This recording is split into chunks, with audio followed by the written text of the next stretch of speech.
Well, obviously, welcome to Film Critic Life. Actually, no, someone said it to me the other day. They said the Film Critic Life, and I actually think it sounded much better. I was like, oh yeah, the Film Critic Life. It's got Life. a ring to it. Sounds a bit more like in. But yeah, obviously this month we've got Lottie Taylor, who is aka Lottie Talks Movies, Lottie Talks Movies, and that's the same across your board, your blog, your TikTok and Instagram. And then, well, this month's October, obviously, which is kind of a spooky month. So there's a couple of like horrors that have come out. But is there any films that you always have to watch around Halloween? I mean, a classic for me, and it falls into that category of I never know whether it's a Halloween movie or a Christmas movie, is The Nightmare Before Christmas. Oh, okay, I'm absolutely obsessed with it. All things Tim Burton I absolutely love. So like Corpse Bride. I've got like my Beetlejuice on today. Oh, see, like even like Beetlejuice, like, and obviously I know that like Tim Burton, obviously he didn't direct The Nightmare Before Christmas, but he was actively involved in kind of like the influence of that movie itself. But even like that's a classic. Like even when Christmas comes around, I'm like, I have to put it on. I've got Nightmare Before Christmas pajamas and socks. They are constantly on around this sort of time of year. So that's always a classic. I think it's one of them films for me that from this point of until Christmas you can watch it. Like I think it's like a 2-month thing. But it's the same with like the Harry Potter films. Like I feel like the Harry Potter films, I start to watch them around now, but in their head they are Halloween and Christmas.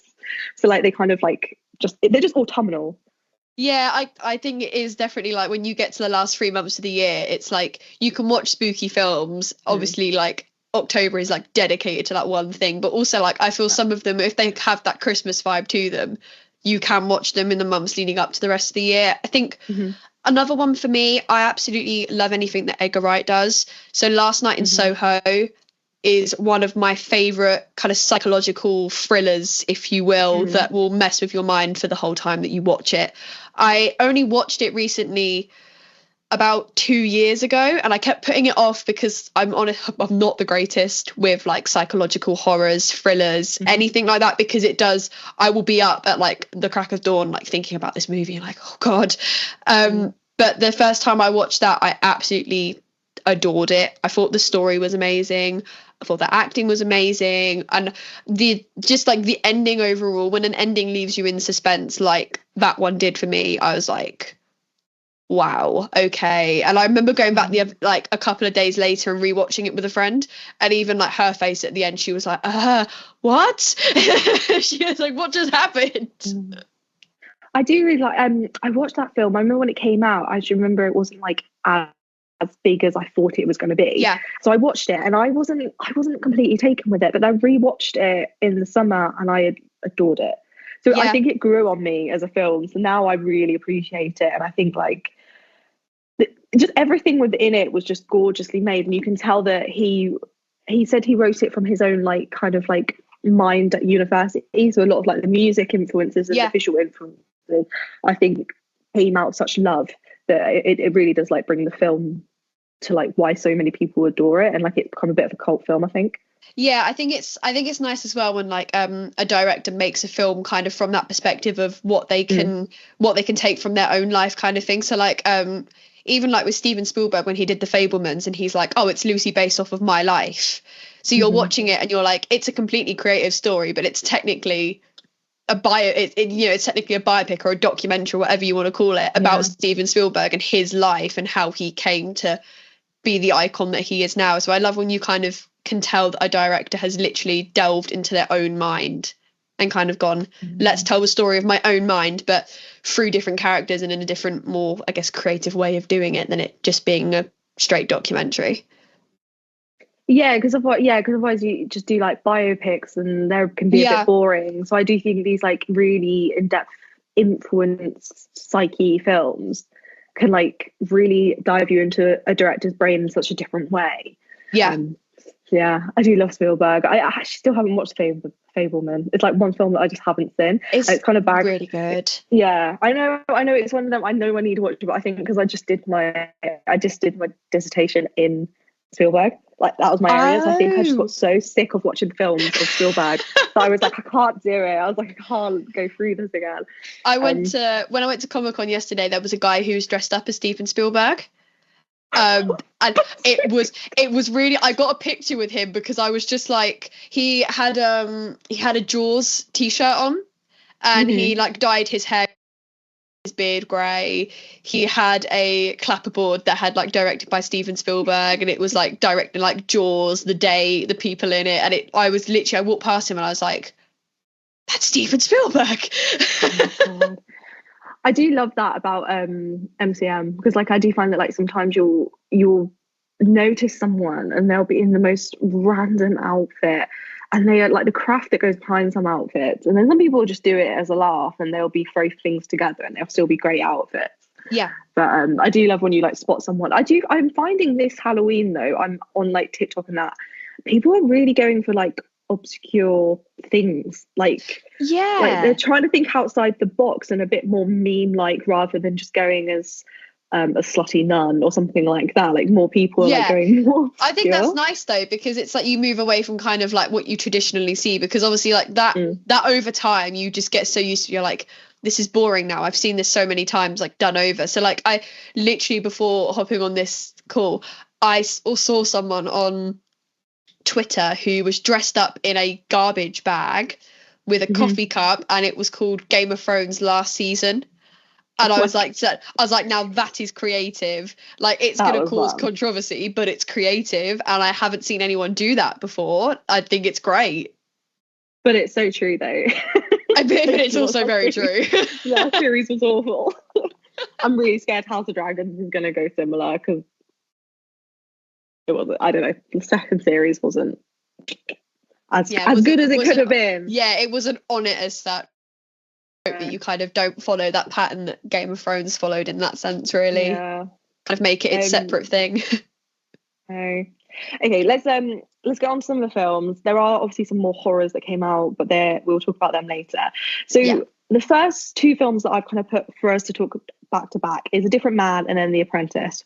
A Different Man came out on the 4th of October and it was A24, but then The Apprentice came out on the 18th of October, and I've said it's a mix of companies, so it definitely seems like it's a Studio Canal like distributed it, but it has such a list of like producers behind it that it really feels like it was one of them films that someone has like really had to pitch it to so many places to get funding. But both are Sebastian Stan, and both were going around the festival. So like one was Sundance and one was a Cannes festival. I'm just loving this era of Sebastian Stan. I think that's like kind of what I was like putting them together. And I haven't been able to see either, because they've both been not exactly like well like put out. Like they're like, the cinemas near me are showing them like once a week on like a random Tuesday night. So I haven't been able to so I'm kind of waiting for these to come out onto streaming. But A Different Man, anyway, obviously, like I said, Sebastian Stan, but it's directed by Aaron Skrunsberg, which I don't know how completely to pronounce the last name, but it's definitely I went into a bit of a dive of what it was actually about, because I thought it was more of a biopic, but it's not. It's more of a kind of like written about a man who changes his whole appearance, but is kind of like got the, not exactly a ghost, but someone else around him that ends up looking like the old him. It was weird. I remember when it like first kind of got pitched and it was first kind of getting spoken about. I remember looking at it thinking it was a biopic, and I was like, this is so interesting, like who is this about? And all of a sudden I searched up like the synopsis or something, and I was reading it, and I remember being like, oh, this is completely not what I thought this was going to be. And it's also completely not what I had found myself imagining like Sebastian Stan in, or Adam Pearson in, or like anything for that matter, really. It was kind of, it's nice to see Sebastian Stan break out of that MCU, I guess, stereotype that was hanging above his head, because I think it's quite common with like Tom Holland and stuff like that. So like Tom Holland's been rumored to be in Christopher Nolan's new movie, and straight away people were like, he's broken out of the MCU bubble, because I think when you play one character for the longest time in one franchise with the same directors on the same kind of narrative, you get that one reputation as that one character, and no one really will see you as anything else besides that one person. So I think it's nice to see Sebastian Stan kind of break out of that bubble of playing Bucky Barnes and go and kind of explore these like roles that are a bit more experimental and a bit kind of, you see that he's casted as him and you're like, okay, this is interesting. Like, I never really pictured him in that role, but that's nice because it adds to his highly impressive CV of what he can do as an actor. And I think that goes for like the whole cast in this sense. I know, I think Sebastian Stan, for me, I love watching him in so many things. I think he's an amazing actor. So I think him being MC like has been able to push him to a lot of directors and producers like radars. He's able to then go into these films, and he clearly loves acting because of how many kind of like more experimental or like indie films that he's been doing. But Adam Pearson, I didn't actually 100% know that he was an actor, because he's British presenter and campaigner kind of in the UK. So that's always, and I did, when I looked it up, I saw that he was also in Under the Skin, and that was kind of what his first acting thing was. So I just never, in my head, I didn't, that's again why I thought this was then going to be a biopic rather than so it's interesting that he's acting in it. And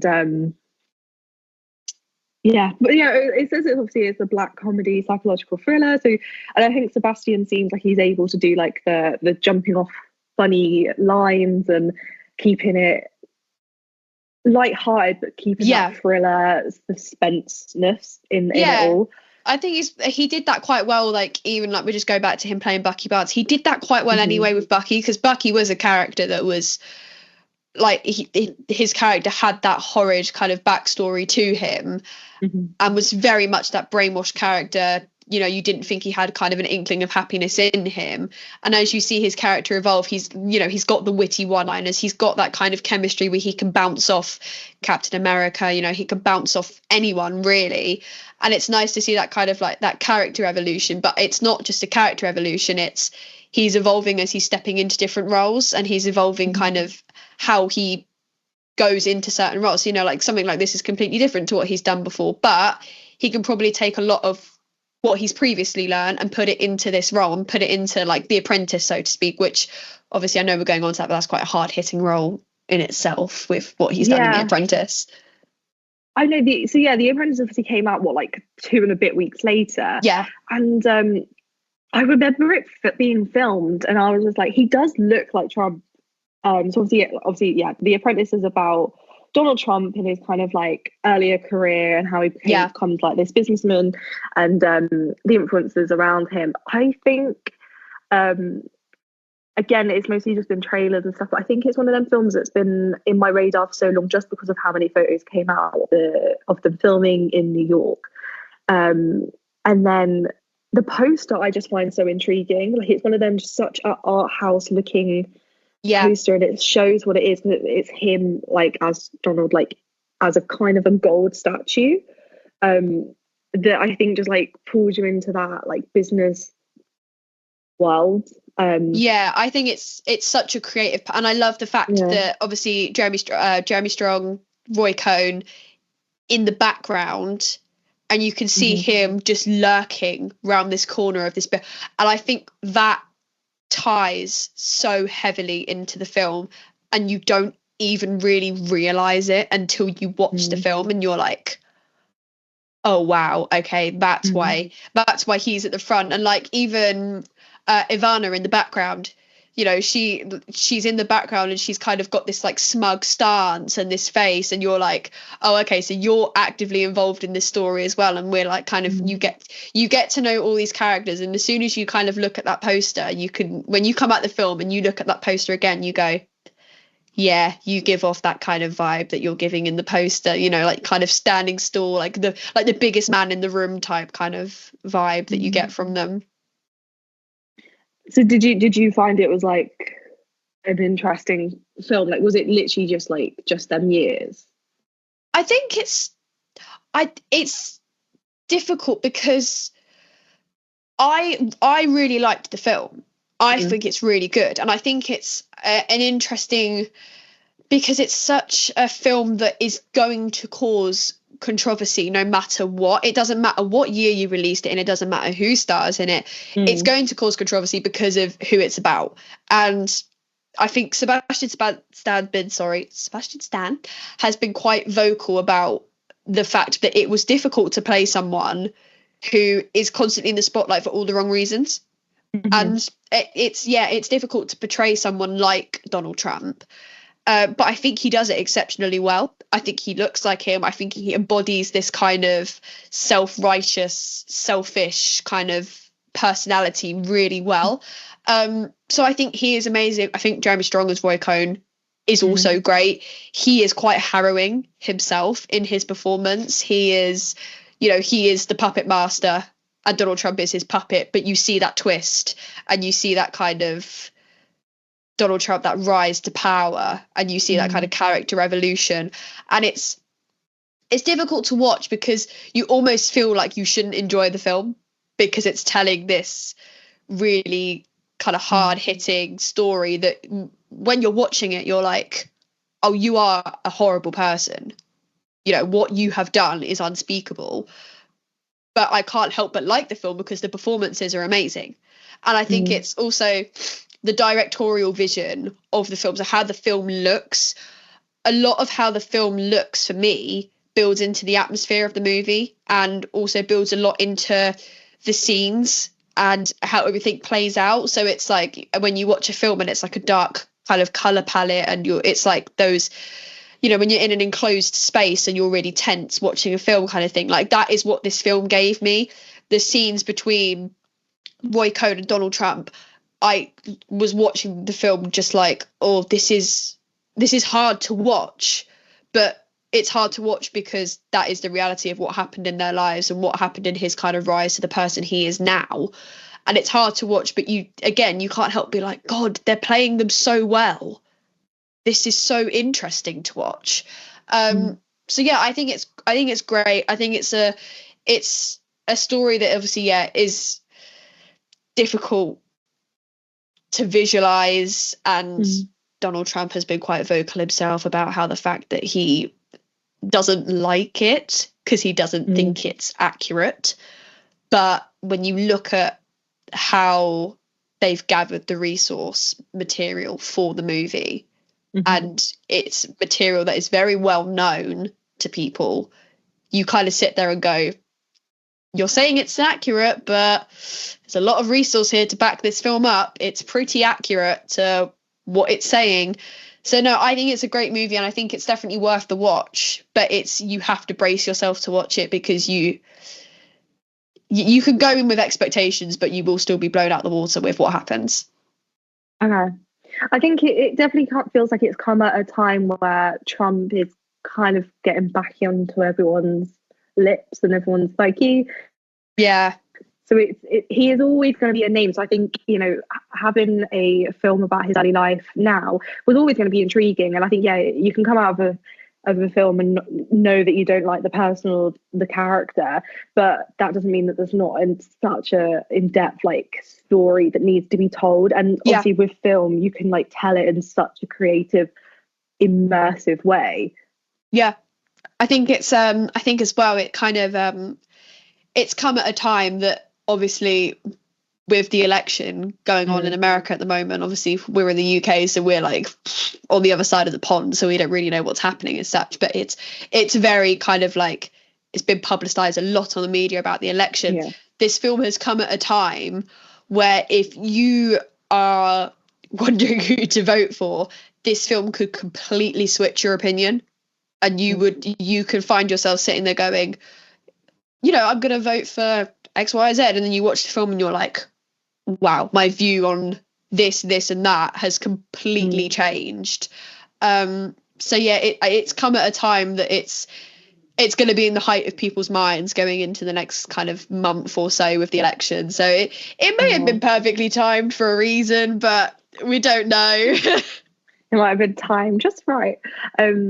Yeah, I think when a film comes out of a festival, though, it's always a bit, I find with festival films, they're a bit 50-50. Like sometimes they come out and they're like really big hits and, you know, they've all been timed really well and how it's marketed and how it comes out. Yeah. But then some, like this one, I think kind of just gets released. It doesn't feel like it's really been advertised and pitched and pushed to the public. It feels like it was kind of made just for the festival and then it's kind of been released. Yeah, I think it's like I don't know what it is at the moment with some films, because I was saying yesterday I had seen nothing for quite a few of the films at LFF. So I went to BFI London Film Festival and I only saw 2 movies because I was silly and forgot that the tickets went live. But quite a few of my friends had they'd gone to all the galas for most of the films.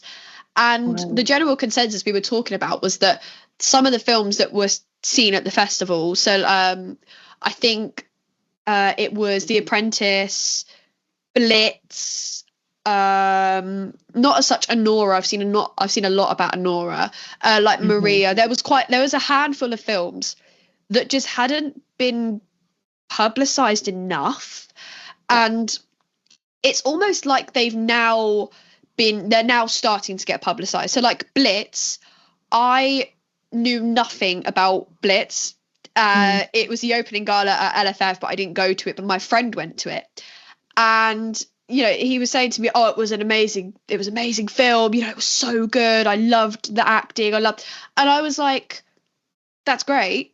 I didn't know nothing about it until a couple of weeks ago. And then I went to London yesterday for Comic-Con, and all I found on the Underground was posters for Blitz. Yeah, I think Blitz, I'm really looking forward to it, but I know a lot of behind the scenes stuff. So I'm like, I can't say too much because I'm always scared I'm going to say accidentally say something I shouldn't be saying. But yes, when I found out it was at BFI, I was like, oh, that makes sense. But I think it's going to be such an intriguing film, and I think it's just because it's going to come out quite soon. So I think now is when we're going to start seeing it more and more. Yeah. But also because it's Apple, I do find Apple aren't the greatest at advertising. I just find Apple kind of just happens. Yeah, they're not. And I think the only time I really see anything from Apple advertised is when I go into an Apple store. If I go into an Apple store and there's the Apple TVs or the iPads or the MacBooks, anything Apple TV, bang, it's on those screens and you can see it so clearly. But like just physical advertising, like posters on a bus shelter, anything like that, nothing. And I've always found that with Apple TV, they don't promote their stuff enough, and then they wonder why they've got kind of like low viewing numbers and things like that. So I think them having an opening night gala at a BFI regulated film festival is absolutely huge, because, and also the fact that it's Steve McQueen, it's Saoirse Ronan, Harris Dickinson's in it as well. There's quite a fair famous actors in Blitz. That is going to boost their numbers, but they do need to like keep up with the marketing, otherwise they are going to lose interest from people.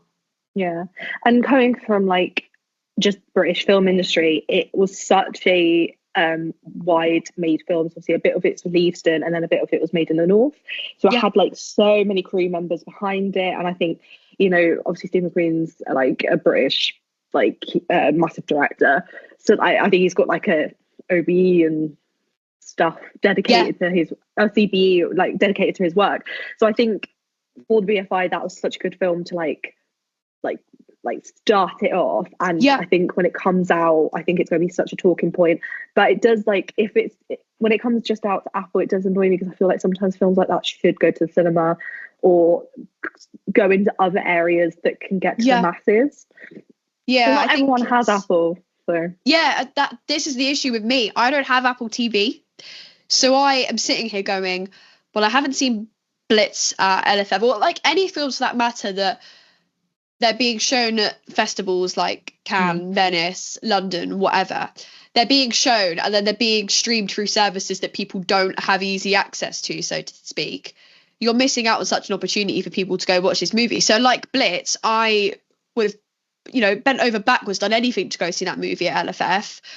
And now it's coming out and it's like, oh, okay, it's coming out on a service that not many people are gonna have. And it's like, if that had gone straight to cinema, it would have been perfect. But also, it's one of those movies that it deserves to go to cinema. And I think it's one of those movies that on an IMAX perspective, watching that would be incredible. I know. I think that's the thing. I think it's going to be one of them films that deserves the big screen. And I think it's going to be like like from what I know about it, it's just going to be beautifully shot. The cinematography is going to be like top tier. The acting is going to be amazing. The hair and makeup team. Oh my god! Like, there's going to be so much in it, and I think it's going to just because sometimes I try and bring this back to like the British film industry. Is like I do just think it's going to be such this like love affair, and I think it's going to go towards a lot of like awards and So I'm hoping it goes towards the awards ceremony in the new year. Because I think it deserves it, and I think it could be one of the ones that Saoirse Ronan could go. I think she's got 2 films that could push her towards like batters and stuff. So I made a review a couple of weeks ago on my film blog where I was talking about films that I was really excited for the rest of the year, and Blitz was one of them. And I said in my kind of pre-build up to Blitz, if she's not nominated for an Oscar for either that or The Outrun this year, there's going to be some outrage, and most of it will be from me. I know. For a really, really selfish reason, I really need The Outrun to be like put into because I currently work for Brook Media, so it's like I need The Outrun to do well. I'm like, for Brooke, that's not her name, Sarah's her name, for Brook Media, who's owned by Sarah, I'm like, I need it to do well. Like, I'm like, she deserves it. She really pushed for that film to be made. She like pitched it to so many areas, and like she adored the book, and she like really, you know what I mean, like it was a piece that was close to her, and she like put so much of her soul into it. That I think The Outrun's just become such a gorgeous film, and it did such a good mix of marketing and social media marketing, and like it somehow has done really well. So like going on to the next film, so I found this film, I've made a note saying about Netflix, because this is a Netflix film that came out on the 11th of October. It's called Woman of the Hour, and it's directed by Anna Kendrick, which is obviously her debut, but she stars in it too. Did you want me to try it again? No. We'll be in touch. Hey, Cheryl. Yeah. No. Janet? Janet. Netflix, I find, just has such a short timeline of like when they release a trailer and then when it comes out. Like it's very like now culture with Netflix. But it was good. I got into it more. I ended up watching it in 2 parts, because I watched the first part, had to go to bed, watched the second part, and I did enjoy it on the whole. But there wasn't anything in it that really stood out to me to be like, oh, this was a top tier film. It felt very Netflix in the sense of like a film that kind of comes out and then is going to be forgotten about in a few months. It's just interesting that Anna Kendrick's now directing. There's been a bit about the hair and makeup, because I think they could have pushed the vibe a little bit more, especially because she was playing a real character who, if you look at the original footage, this woman has like really massive like 70s blowout hair. And Anna didn't do that, and I do think it would have been a good choice to change her appearance, just because she looks like Anna Kendrick so often. Like she just looks like herself, and that's not a bad thing. I love her. She you know, she's amazing. But I think because it was such a story that wasn't about her, and I think it could have really demonstrated these women's stories more if we dived into these people and the actual time period a bit more. But it wasn't completely historically correct either, which again is fine. I think it then created such a in-depth story that had a good like structure to it that you kept watching, and I think it did portray these women's stories and give justice to these women who were all murdered by the same man. And it was intriguing, and you know, it's a true story about a serial killer that went on a dating show. And then he got obviously caught not long after, and it's an interesting way to portray this one big thing that people know about him, and then like circling it around all the murders that he has done. But we still don't, until this day, don't actually know how many murders he did. So yeah, I think it's I only watched it recently because I'd seen quite a few people talk about it on TikTok and on Instagram, and I'd seen a few advertisements from Netflix for it. But again, it felt like a very short timeline, and I do agree with you that that is quite a lot of what happens with films of Netflix. So even like Maria, which I saw at LFF, that's being distributed by Netflix, and I saw it obviously 2 weeks ago, 19th of October. I can't remember when they announced that they had it, but it's gone to LFF, it's gone to Cannes, it's gone to Venice, it's gone to the film festivals. It's amazing. And then it's only getting a selected theatre distribution, but it's going to Netflix literally on January 1st. And I was like, maybe even earlier than that. And I was like, oh, so it's not even this is going to select theatres. This isn't something that is being wildly distributed, because I watched it in the Royal Festival Hall in London, and it has that spectacle that it, bit like Blitz, it deserves to go to cinemas, and it deserves to go to all cinemas and not just be distributed across Netflix. And so yeah, the kind of that short timeline, yeah, it's something that, you know, is picked up quite a lot with Netflix. But yeah, so this had quite a short timeline, to be fair, from me seeing kind of the first advertisements for it to then bang, it's on Netflix, and I was like, oh, okay, that was quick. But I think that she's great in it. I love Anna Kendrick. I think she's a really kind of versatile actress, and I think she's great. And I think that her directorial vision in terms of like how the movie is filmed and the general aesthetic of the film is good. Obviously the aesthetic could have been pushed a lot further with the hair and the makeup and kind of what you've said about changing that appearance. But I think that overall the film looks great. I like how the film looks visually, and I like that it does tell the story is strong for me. There are obviously that just kind of the factors that lack, and I think I find that a lot with films that go to Netflix. Sometimes I'm like, oh, I love how the film looks, and some of the performances are great, but the story's lacking here, and this element's lacking here, and that, or you need all of those elements to kind of add up for a film to like really resonate with you and really kind of stick in your head and go, oh yeah, when I watched Woman of the Hour, I loved it. So yeah, I think her performance is great, and I like how the film looks visually. Some elements of the story I liked, but you know, like, is it completely accurate? Could a lot been done to kind of change how people looked? And so yeah, it's one of those ones. I think it's gonna have divided opinions no matter what happens with it. But it's always a sensitive topic, isn't it? Yeah. But he obviously Rodney Alcalde, I think his last name was. He only really died kind of only a few years ago, so it's not. It's quite a new. I think. I guess it's more like our age and the fact that we're not American. I didn't really know who he was, and the only reason I know about him was because of this whole, he was on a dating show. Sorry, someone's coming in my room. Go away. Because of this whole dating show situation. But it was. I agree that it was a beautifully shot film, and I think Women of the Hour, even the title in itself shows that the point of view was meant to be about these women. And even though he is like, because he's like strong through it, and I think it showed such an interesting way of how he was able to like kind of flip into the serial killer, but it was in such a cocky way. Like I can't explain it. Like, it really intrigued me and pulled me in, and like the performance was amazing. And I think it was, I hadn't looked into it too much, but I think it was the 5, because he was accused of 5, I think it's 5 women he was actually sentenced over. But they do think he killed many, many more. They just haven't, obviously they just didn't of course put it forward for that. And obviously he said he was guilty, so we know it was him. And I guess he has had stories, and they've been able to piece it together over the years.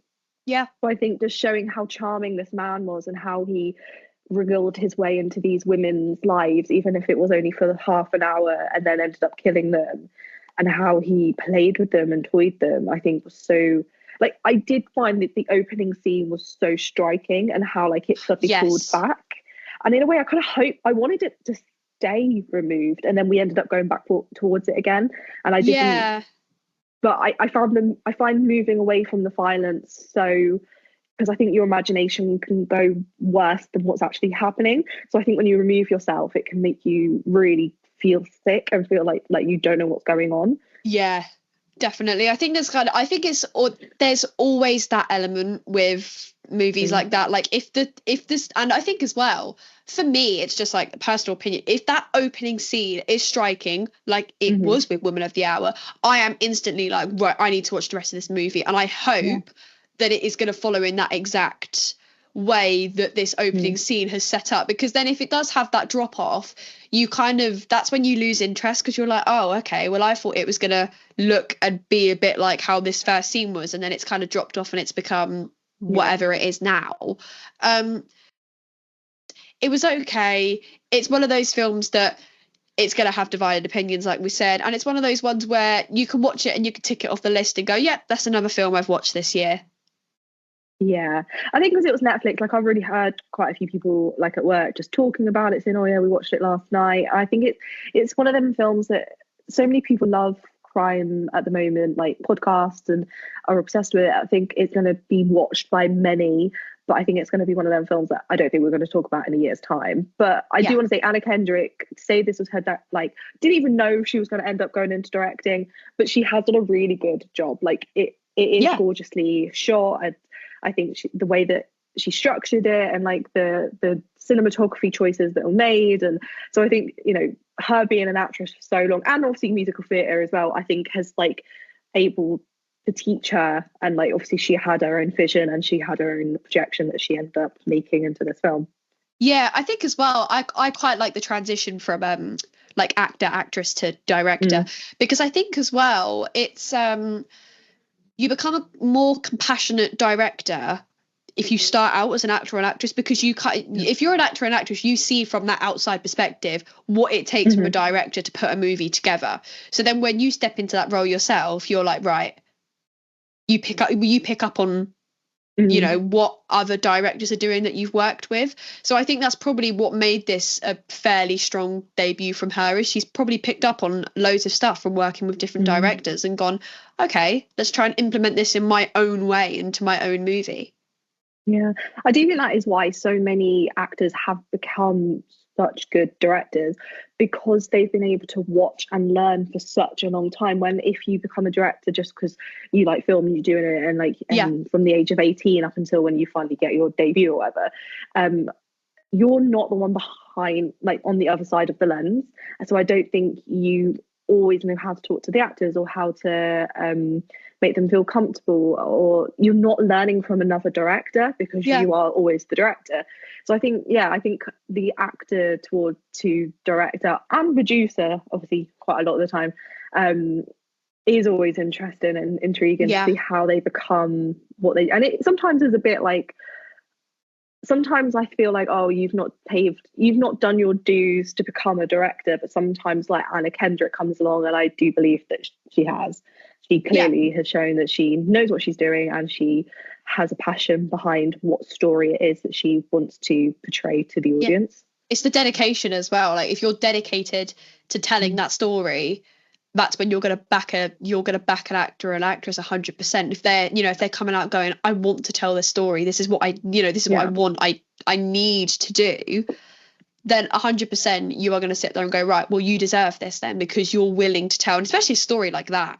If you're willing to tell that story, you deserve your flowers. So yeah, I think it's great, and I hope that we see her direct more. Yeah, I think she's gonna be like kind of like someone to watch now, I think, to see where she goes. And I'm really enjoying her, like she's been on quite a few podcasts and she's been on chat shows, and I'm just enjoying this new like sense of like artistry from her. Definitely. Anyways, another next film that kind of came out, I put it on the list. I haven't seen it. I hadn't seen the first one, but Smile 2 came out on the 18th of October. It's a Paramount. It's directed by Parker Finn. I'm not great with these sort of horrors. It takes a really long thing for me to watch it. But I know the Smile film and now the Smile franchise is like so well loved, and so but from what I've seen about number two, it's definitely taken a new direction, and it's like got an entertainment element to it. But the reviews coming through are just like, people are loving it. Like, they're saying it's such a good sequel, that it was like worthy of being made, and that it really goes into like the gore and the horror, and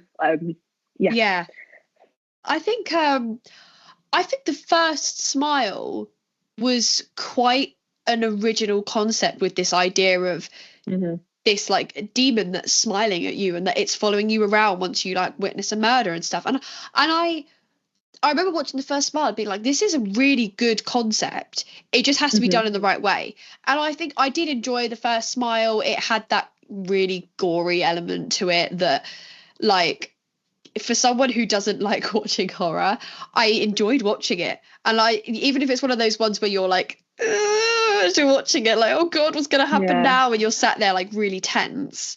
It was a good watch. So when they said they were doing a second one, of course, like with sequels, there's that initial worry of like, okay, can it match what the first one did? And I think this exceeded what the first one did for me. I think Naomi Scott, I've been here since Lemonade Mouth. She's brilliant. She is really good in this movie. And I think this is the performance that will probably sell her, as we need to cast her in more movies, because I remember watching her in the live action Aladdin and she blew me away then. I was like, she's brilliant. I was like, why aren't we seeing her in more stuff? So as soon as they said, oh, she's in Smile 2, I was like, oh, okay. But after watching it, I was like, oh God, she's brilliant. I think the concept is still really strong in the second one. And I love the idea of throwing that concept into something like, oh, a pop star is going through a crisis because she's seeing this smiling demon that's literally following her everywhere. So I love that kind of concept of, I love how we're moving down a route now of like basing films around like performances and pop stars and stuff. So like Trap with Josh Hartnett, and that's the concept of them being trapped in obviously a concert with a serial killer. I loved Trap. I thought it was great. And this is the same thing with Smile 2. It has a really strong concept that's set in a really strong kind of setting with these characters, and the blood and gore is off the charts in this one. But that's great because that's what you expect from these films now. You've had that built up to you from the first Smile. So now when you go into the second one, you're like, right, I'm expecting, you know, the blood, the gore, the horror kind of thing, because this is what you've been dealt to believe. So yeah, it's strong. The ending itself, I don't even know. My jaw dropped in the cinema. I was like, oh wow, okay, because it's just you don't expect the ending. Okay. You spend the whole film going, oh, it's fine, it'll be fine, it's not going to end the way I think it's going to end, and then it ends and you're like, oh wow, okay. So it's but yeah, the gruesome level is up for Smile 2. So it's like, you know, when Terrifier 3 came out and they were like, here's the sick bags, I was like, I would have needed a sick bag for Smile 2 because it was probably necessary. I don't know how, I honestly can't do horrors in the cinema. I'm really good at horrors, actually. I'm really good at not being scared, but I'm scared of being scared. So it takes a lot for me to watch it, and then I'll watch it and I'll go, is that it? Like, that's very like So I've never gone, I've seen like the Quiet Place films, but to me that was more monster, so they are horror, but they're not like in that way. But I'm finding Paramount definitely is becoming such a horror company now.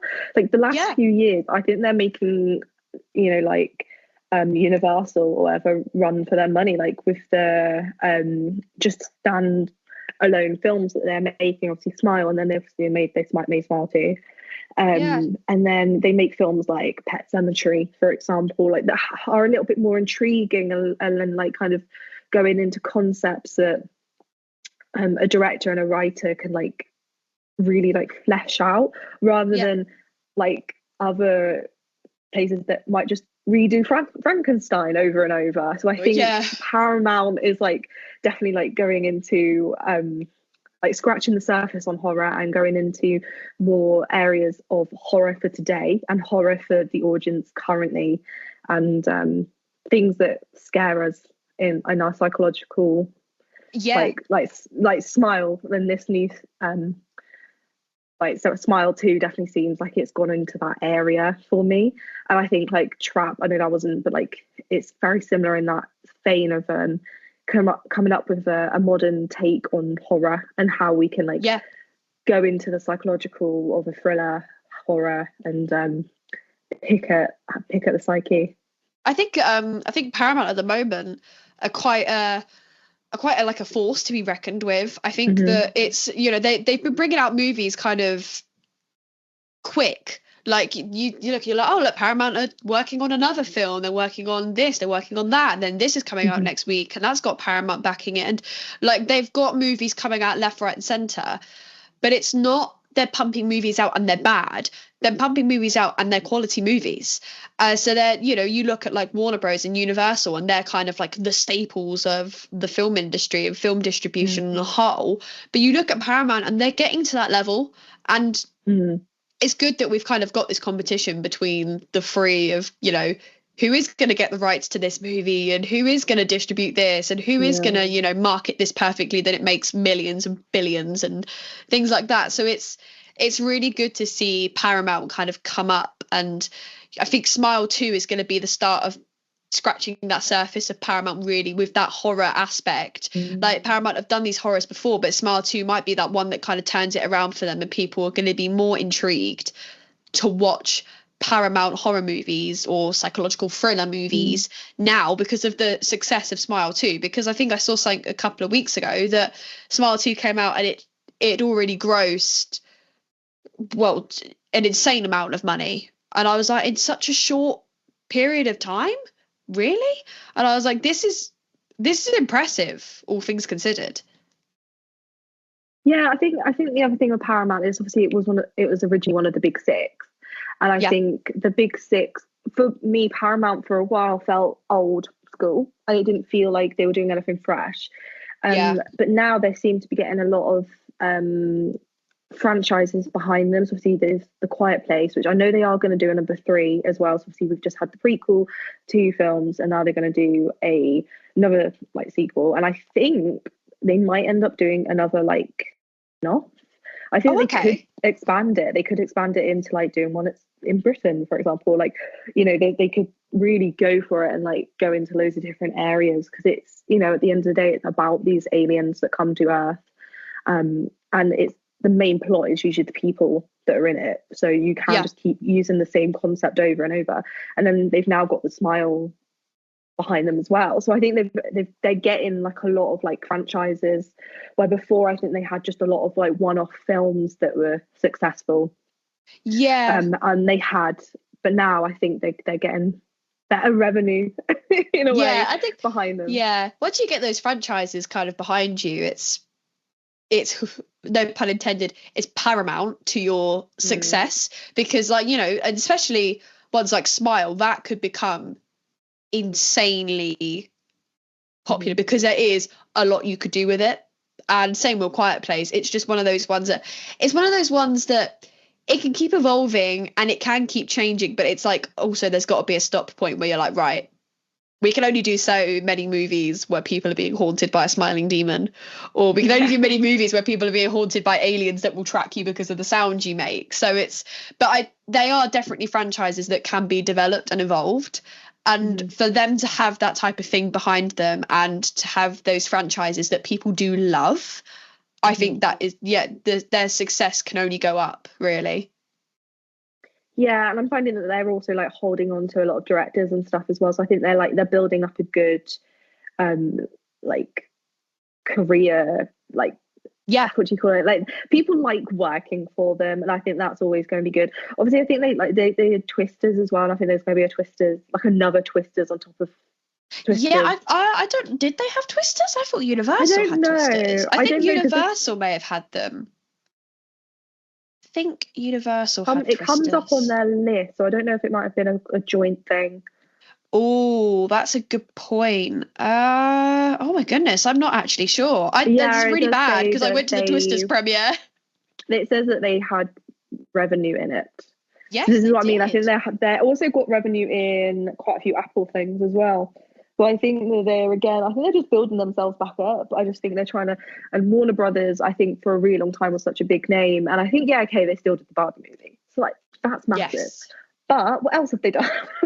Yeah, I think it's like Universal have got Universal have got Wicked, which is absolutely huge. So Universal have Wicked. I can't remember who has Gladiator 2.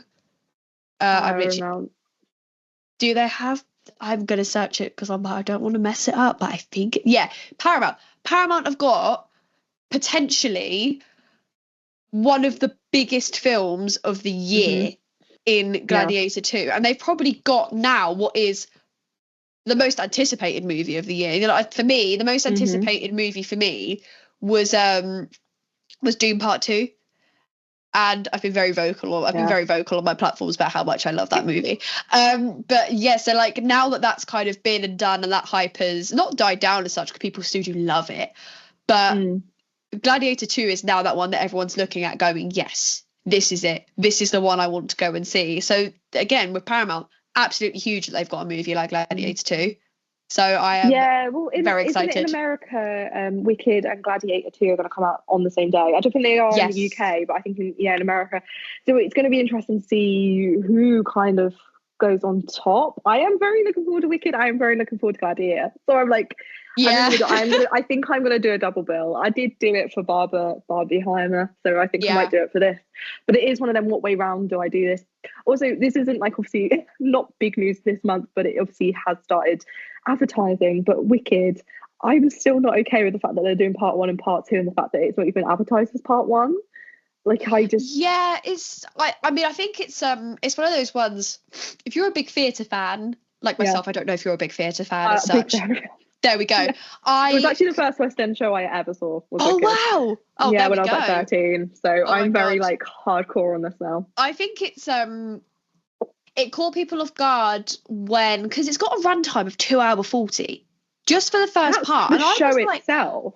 I was like, that is the length of Act 1 and Act 2 in theatre. So I was thinking, what the hell are they including in this 2 hours, and how long is part 2 going to be? But when it said when they announced Wicked, my cousin said to me, this could be a really long movie, and I was like, and then she said, unless they split it into 2 parts, and I was like, I don't know. And then the runtime came out, and then they announced Wicked Part 2, and my cousin went, so it's 2 parts, and I went, oh, okay, it's 2 parts, but the runtime for the first movie is nearly 3 hours long.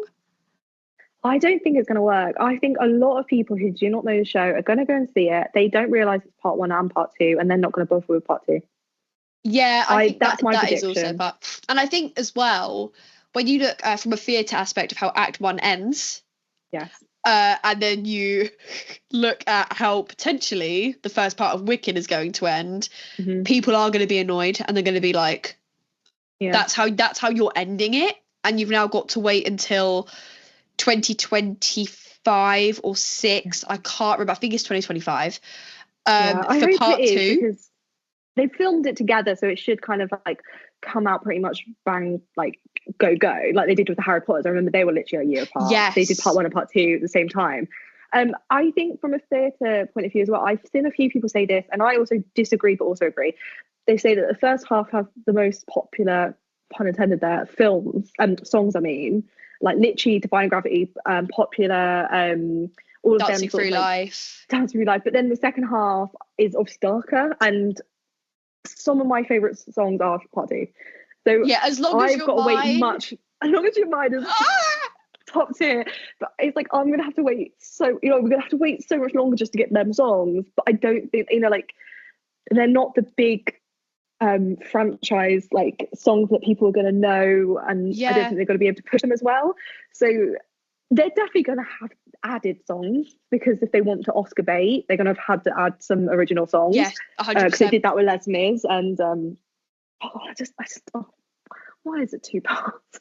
Yeah, I think it's as well like they've marketed Wicked extremely well. I did they've done the Barbie treatment on it, haven't they? Yeah, They've they did just, the Barbie treatment, and I think that is brilliant. I think quite a lot of films now base their marketing off of the Barbie and Oppenheimer treatment, especially the Barbie treatment.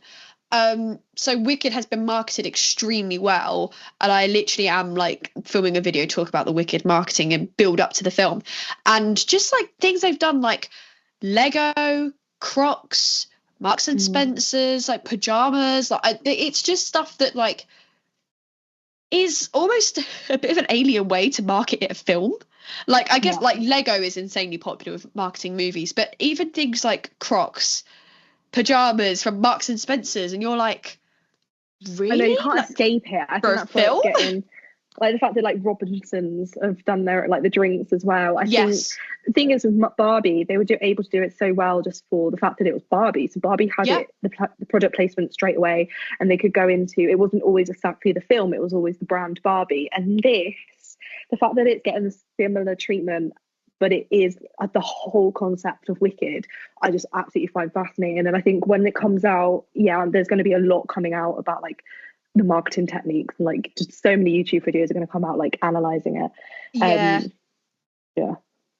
So another sequel kind of obviously came out, Joker, which I just didn't need it. Like we just didn't need it, is where I'm at. It's kind of just made its money back, which when the original film obviously has gained about $1 billion back, I don't think it's going to get up there. And I feel like it was one of them films that I remember it was filming, I remember seeing the photos, and then it kind of happened and came out, and I didn't even realise it was coming out.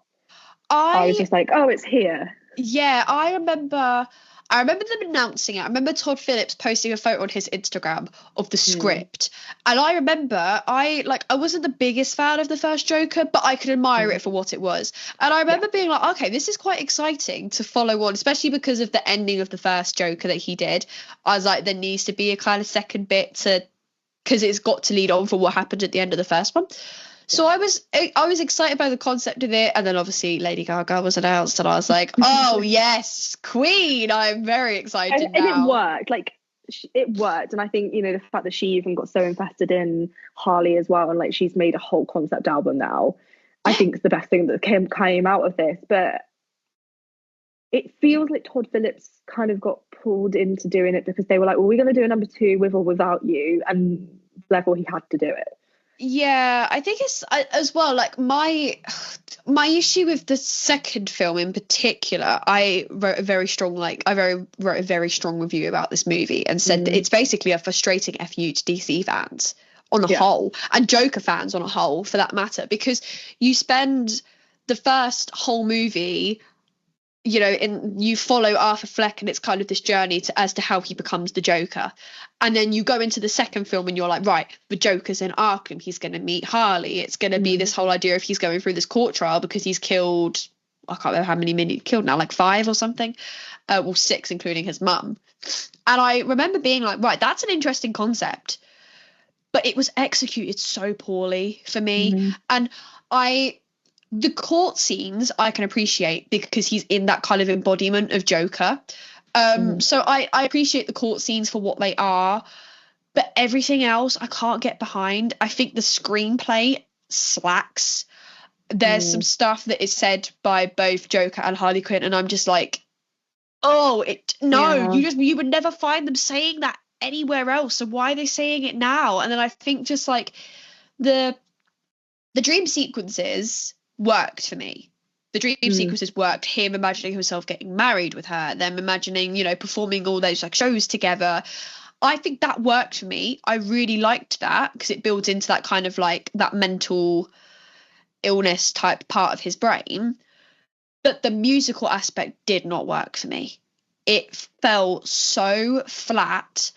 I was like, it's just not necessary. You feel like it felt almost as if they've got Lady Gaga in and they're like, right, we need to get her singing in this film like, at one point. We have to make this a musical now. Like, this has to be musical. Yeah.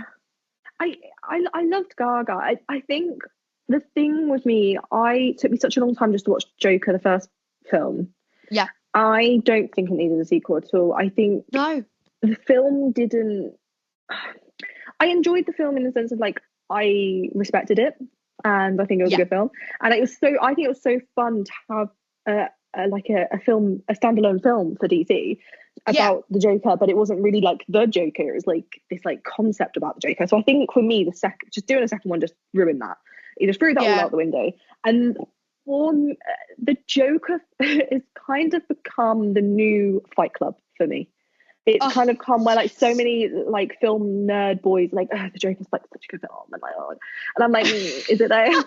I'm like, and they never really actually understand it. Like Fight Club is actually one of my favorite films, but I understand it rather than having to go, oh yes, I love it. Like, I don't think so many people like don't understand the depth to it, and I think the Joker for me is very similar. That I think it's quite, it says a lot about a lot. And I think I think with the second one as well, you've gone into it, quite a lot of fans have gone into it with the idea of he is Joker. He's established this in the first movie when he goes out on stage with Murray Franklin and says, can you introduce me as the Joker? And obviously, when the ending then happens to the second Joker, and you sit there and go, so what was the point?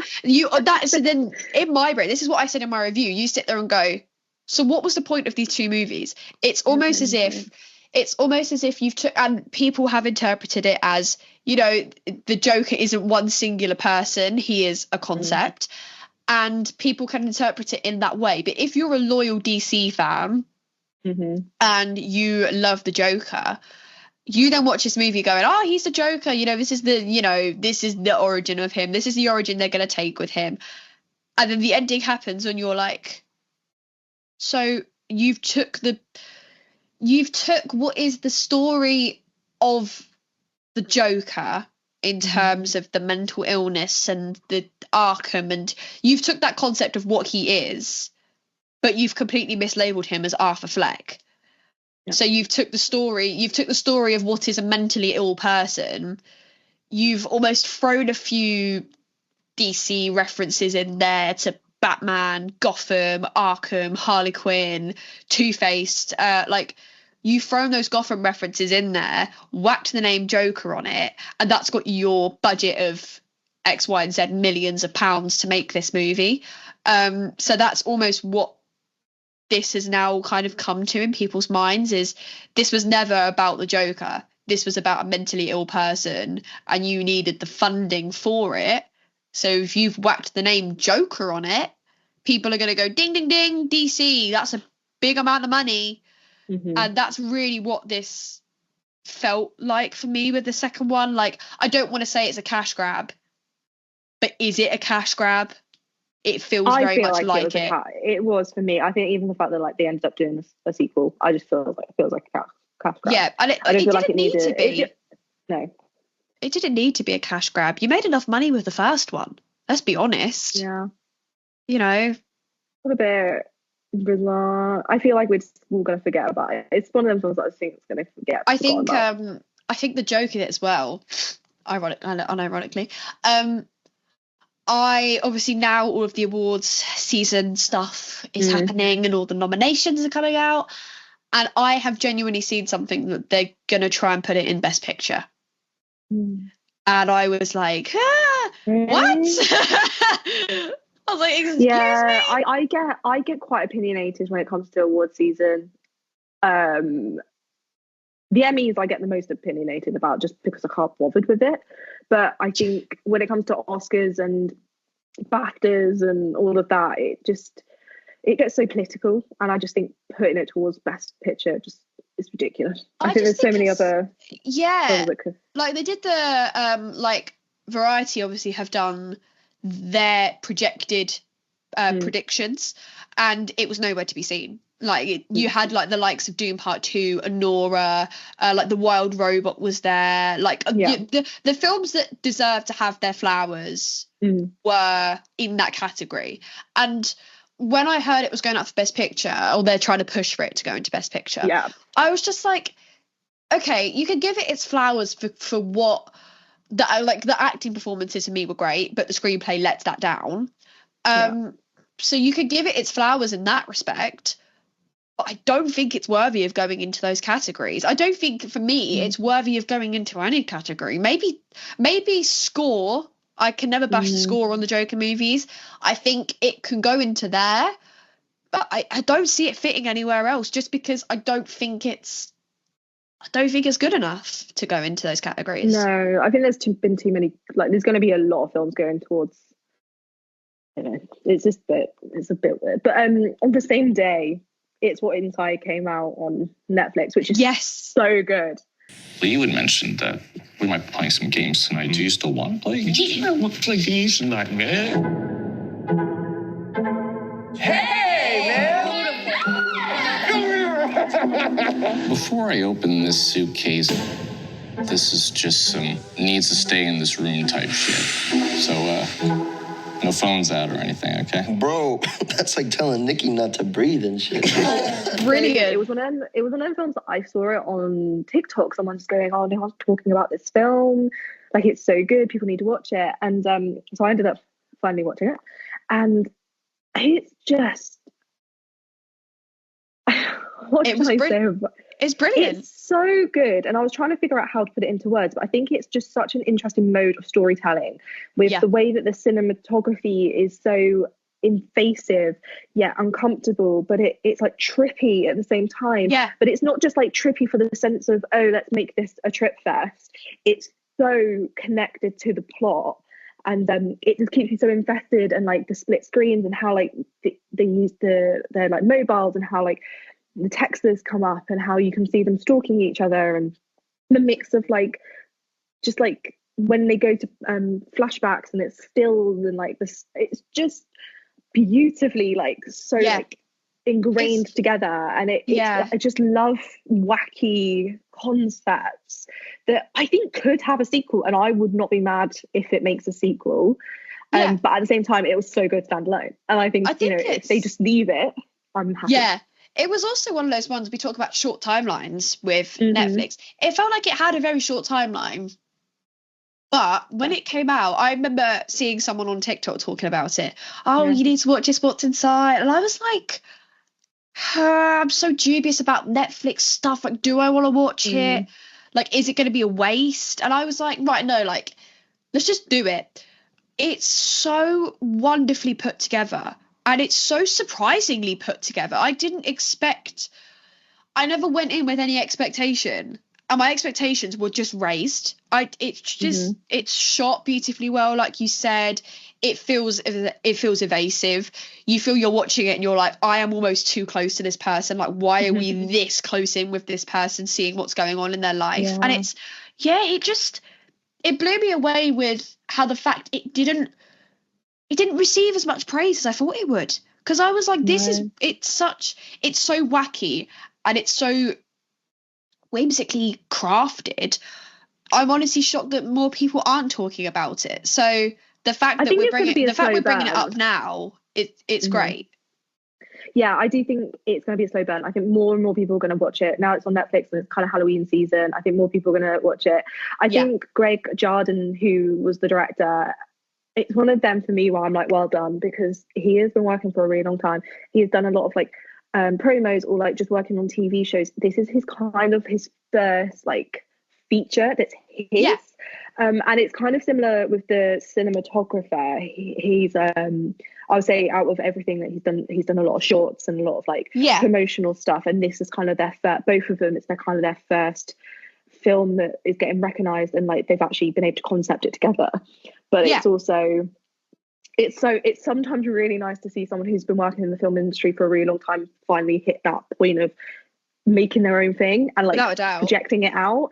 But it came out in Sundance Film Festival as well, so it obviously came out really early in the year, but it's only now just been like published or distributed on Netflix. So it was a bit of it's not completely a Netflix. I think they've just bought the distribution rights. So I think that's sometimes when Netflix do the best, because they've bought it to put it out rather than made it themselves.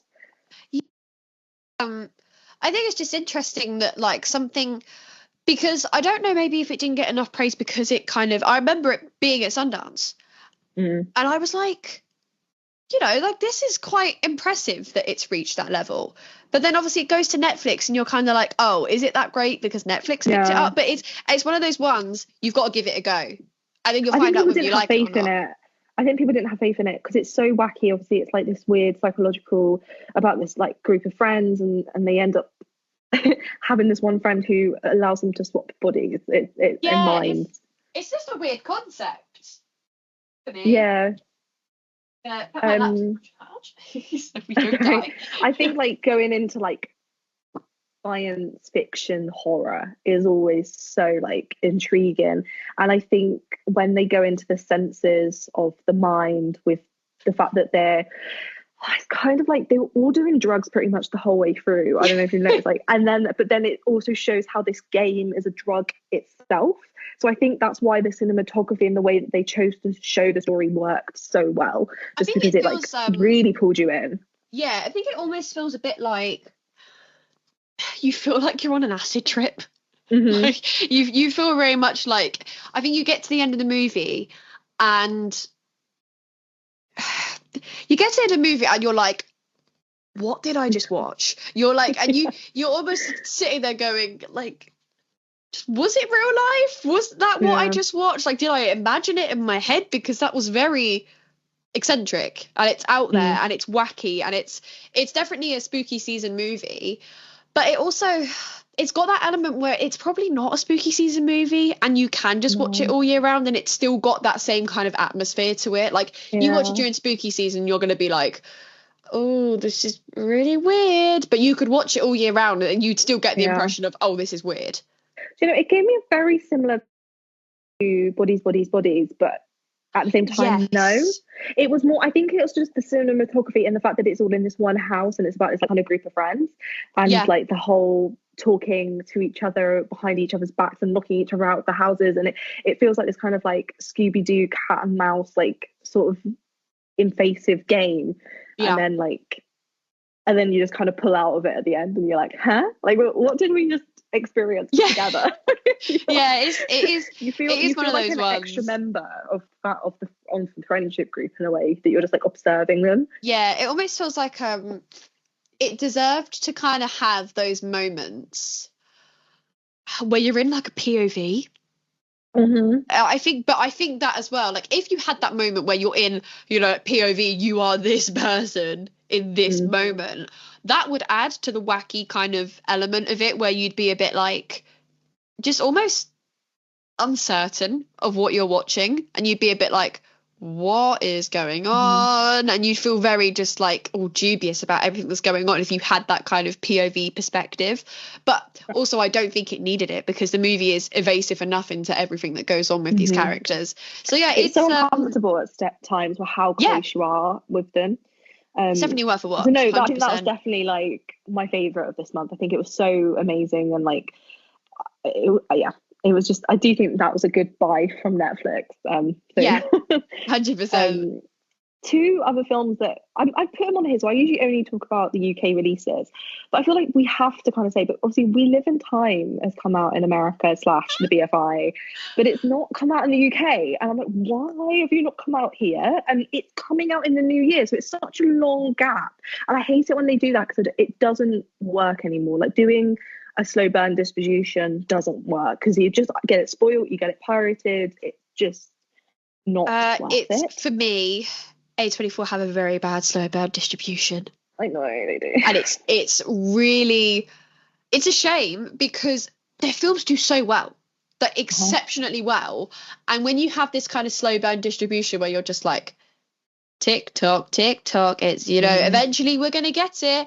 And also I feel like when the US get films before us, I'm like, especially when it's British / yes, like Irish film.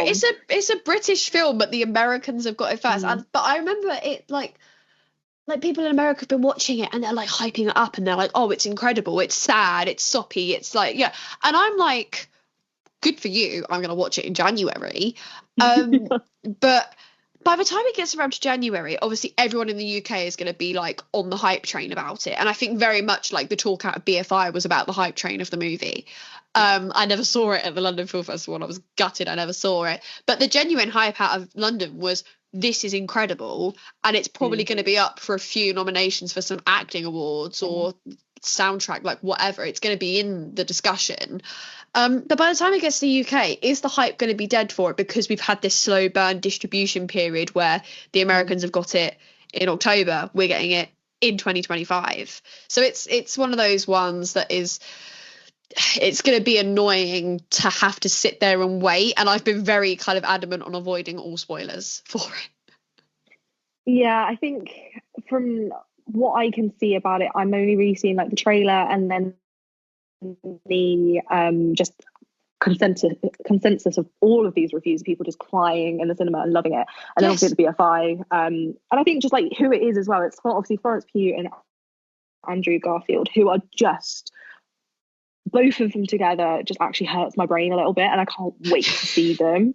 Like, I'm like, this is just two heartthrobs, and it's just, I know it's not a rom-com, but I remember when it was first getting filmed, everyone thought it was going to be like this proper rom-com, and I think it does have rom-com elements. Yeah, but obviously it's going to be a weepy at the same time, so it's going to, I'm just so looking forward to seeing these two, and they seem to have such good chemistry, like the way that they're like talking in interviews and how they really get on with each other. I just think it's amazing, and it kind of feels like I wish this was what Harry Styles and her were like when they did Don't Worry Darling or whatever. We missed an opportunity with Don't Worry Darling and the chemistry they could have had, but that's obviously a whole other that's a whole other scenario. But like, I just like, I think as well, when you have a movie like this, that it's got that emotional concept behind it, and then you bring in two actors that, oh my god, are so that the emotional range on them both is just out of this world. Like, I multiple times has Andrew Garfield literally brought me to tears, and multiple times like has Florence Pugh literally brought me to tears. So like the two of them in a movie together with this sad concept of being a couple with a child, and this whole idea of, she's going through a medical crisis. I'm just like, I can't do it. I can't do it. And like the people I've spoken to that saw it at London Film Festival, they were like, oh, I literally came out the film sobbing, and I was like, great, okay, so it's not for the emotionally weak, but yeah, I had a friend who saw it the day after the gala premiere, so they saw it, I think it was like on Thursday morning, and they said within 10 minutes they were crying. I was like, great, because I think they said I could just tell how it was going to go, and they were just emotional, and I was like, great. But they said it was just an amazing, beautiful film, and they didn't really tell me too much. They just said that you need to watch it, sort of thing. But another kind of film that's going to come out is obviously Saturday Night, which I'm really looking forward. Yeah, I'm so looking forward to it, and there's not really much that we can say because it's again come out in America, but not come out here. But I think Saturday Night, as in Saturday Night Live, has some reason I think got like big again. Like, it kind of feels like it might have been dying for a little bit, and now it's like refound after the writer's strike.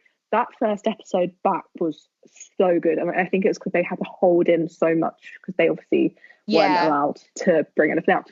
But doing a film about the drama of the comedy show and its like creation and the original comedians, it's just I'm just so looking forward to it, and I think there's so many like Dylan O'Brien, I just love him, so I think like him in it alone, I'm just like, this is going to be so good, and I just think they've cast them all so well, and like it just looks stunning, and they're like really got into this like 70s like effect. Like even the poster, I'm just like, well done. God. The poster I'm obsessed with. I absolutely adore the poster. It's like the style of the drawing and the comic book.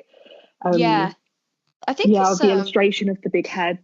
I think it's one of those ones that I haven't heard many people talk about it. It was the surprise film at London Film Festival, and a few of my friends went and saw it, and like it had mixed opinions. People were like, it works. Some people were like, it didn't work for me.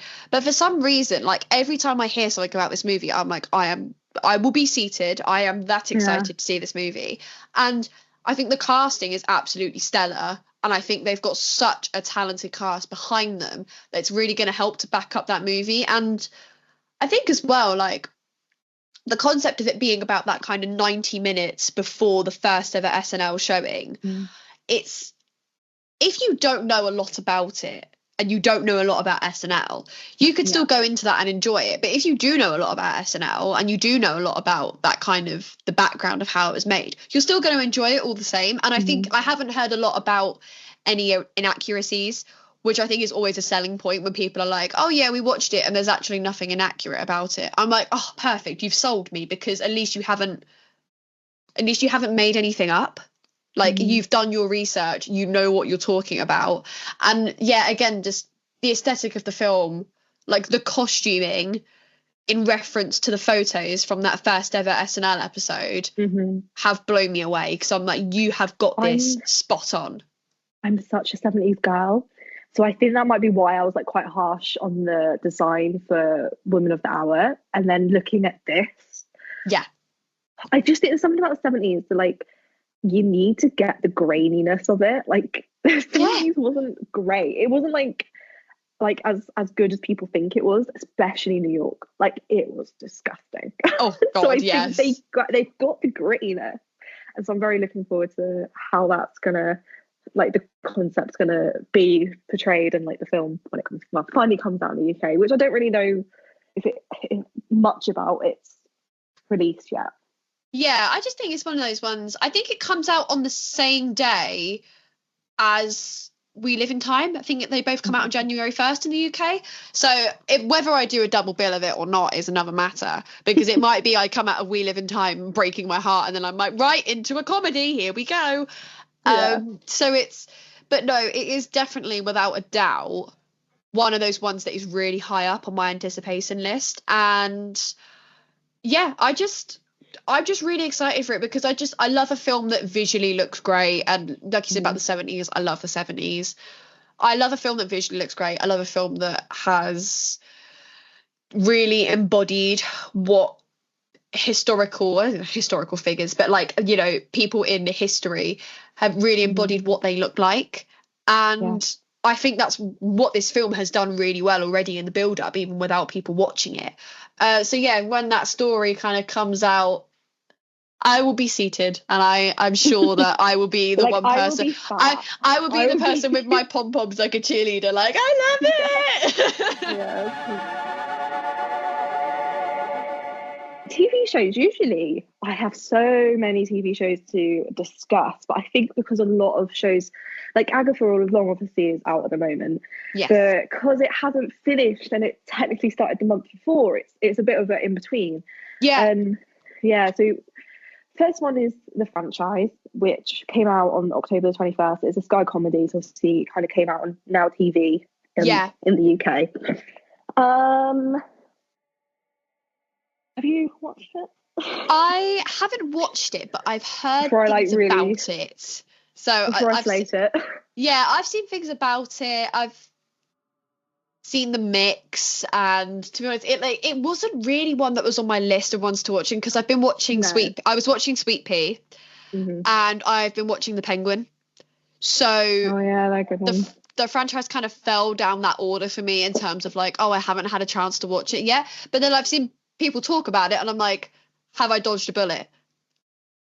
Yeah, you so I obviously work in film, so I worked at Leavesden, so it's very weird because it's filmed at Leavesden, so it's very weird. Episode, because the first episode I was like, that's the gate I go through, Lily, every day when I was working there. That's the stage I worked in. It's very bizarre to like go, this is my life. Yeah, but it is.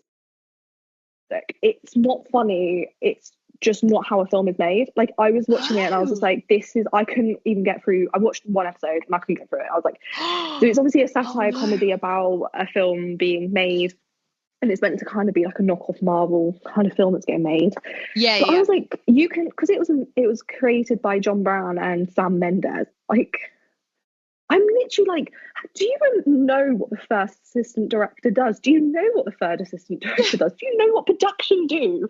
Like, I'm literally like, It was so unrealistic, and it's annoying because there's a couple of actors in it who are from Ghosts.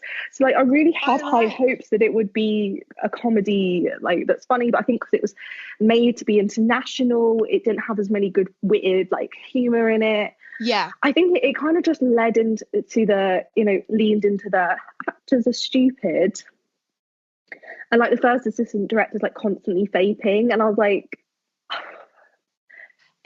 yeah, it just didn't work. And I think what just annoyed me was like, it just didn't understand what the roles of people on a film set do, and I think that was my main issue, because it kind of starts with the third assistant director joining, and they just walk onto the set and they're just like, hi, I'm your new third, and I'm like, you should have had a 6 o'clock call. Why are you rocking up on set at 9? Oh like, my god! In itself just annoyed me. I was like, where's your paperwork? Where's your call sheet?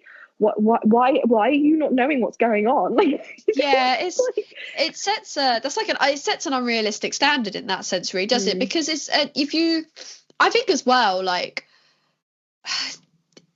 you might try and be satire with it. Like, if you're trying to be satire with it, like, okay, but like, you're talking about people's careers with this show, and you're trying to do a portrayal of what it's like to be a first AD, a third AD, you know, like an editor, a producer, anything like that. You're trying to go into the reality of what that role is for that person. So when you do it and you do it wrong, it's almost slightly disrespectful to the people that are in that role, because especially if they're watching it, they're like, well, that's not how I act when I'm on a film set. Like, I don't do that type of thing. And it's like, so how have they got this idea that happens?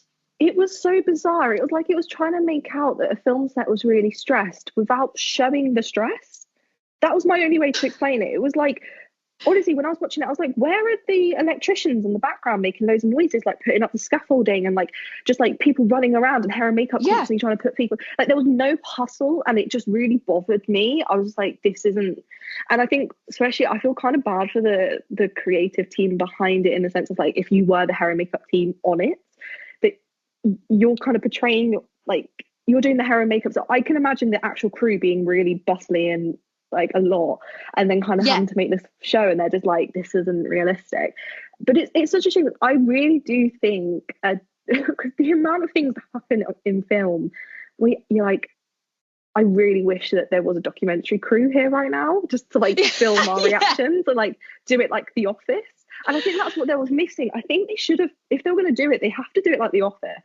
And don't forget the production team, because the production team are like the umbrella. Like, they are, they know everything, and they always just remember the producers, not the production team. And it really bothers me. And it's a kind of similar with like the props team and like art team. Like, they always just forget these random departments. It's always like the assistant directors and hair and makeup, really. Like, I think it's like I've worked on film sets before, and it's,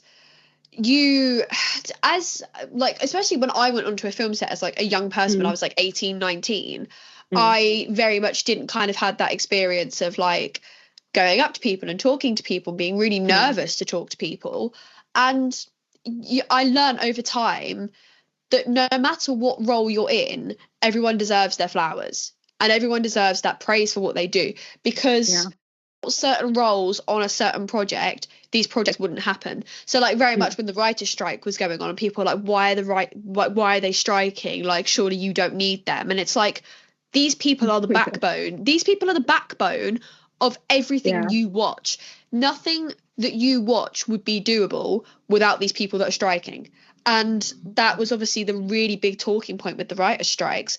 And I think that, you know, when you make a show like that and you want to tell the reality of what it's like to be in those roles, and you do it so wrong, it's just, it discredits people, I think, as well. It discredits people in those kind of, you know, like you don't want to discredit a director, but you also don't want to discredit someone who is just an assistant on the art design kind of thing. Like, everyone is deserving of that praise of their role.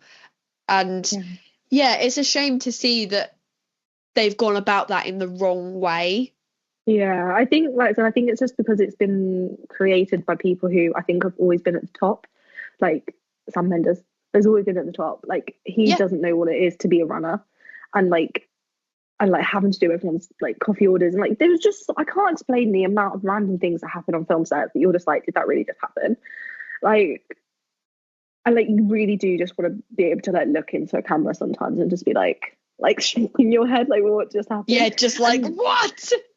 And I think there's other shows, like obviously there's Extras and Get Shorty and stuff like that have like done the concept of working on a film set. And I can't watch another episode. I think it might get better. I think it's just for people who don't understand how film works. And I think it's for the American audience. I don't think it's for a British audience. And also, the film strike was such a touchy subject for the British film industry because it really affected us. And it sometimes is kind of annoying that we make so much for America and like we had like no help. So especially when the like actor strike started, like I personally was really affected. Like it was awful. Yeah, I think we've only now just started recovering. Yeah, and I think like what you just said there about the kind of idea of like it was very touch and go, and it was very people on the other side of the pond. Like in America, people are like, oh yeah, we're struggling, and it's like you want to look at how the British film industry is struggling with this type of thing. And it's, again, this goes back to the idea of We Live in Time. This is not to discredit anyone who worked on We Live in Time, but why has that got an American release before it's got a British release when it's a British film? Like it doesn't make sense. And then like, you know, I've seen people say already like, oh well, we're already making the movie money, like because the movie has made a fair amount of money for being out in, you know, America. But it's like, yeah, but you're not the backbone of this movie. Like this movie was made in Britain with, it's just, you know, it annoys me so much sometimes how America can get all of these movies before Britain do, but they'll be made in the UK and they'll be made by UK production companies, and I'm just like, it's just annoying, and it discredits almost like when it goes straight to America and it doesn't get a British release for 3 months later, it discredits all the people that have worked on that film, because you're like, oh okay, so no one can actually see the film that we've made in this country for another 3 months, but they can go to another country and it's perfectly fine. There was one point in the strikes that I've been working in the film industry for 5 years. Yeah. And I had this realization that I have never been on a British project. And I've only ever been on American stuff. That's how much America takes over. So like basically they just use us for our labor, and then we make amazing films and then they ship it over, and then we just kind of get forgotten. Like even I worked on A Quiet Place day one. And we didn't get the premiere, and that really annoyed me. I was like, it just really upset me that we didn't get the premiere. So we got a cast and crew viewing. Yeah, you get like a screening. And at the same time, they were doing it in New York. So we didn't get the actors. So it says cast and crew, and like, but we didn't have any cast. We literally just got a free bag of popcorn. Yeah, I got a free bag of popcorn, a drink, and that was it.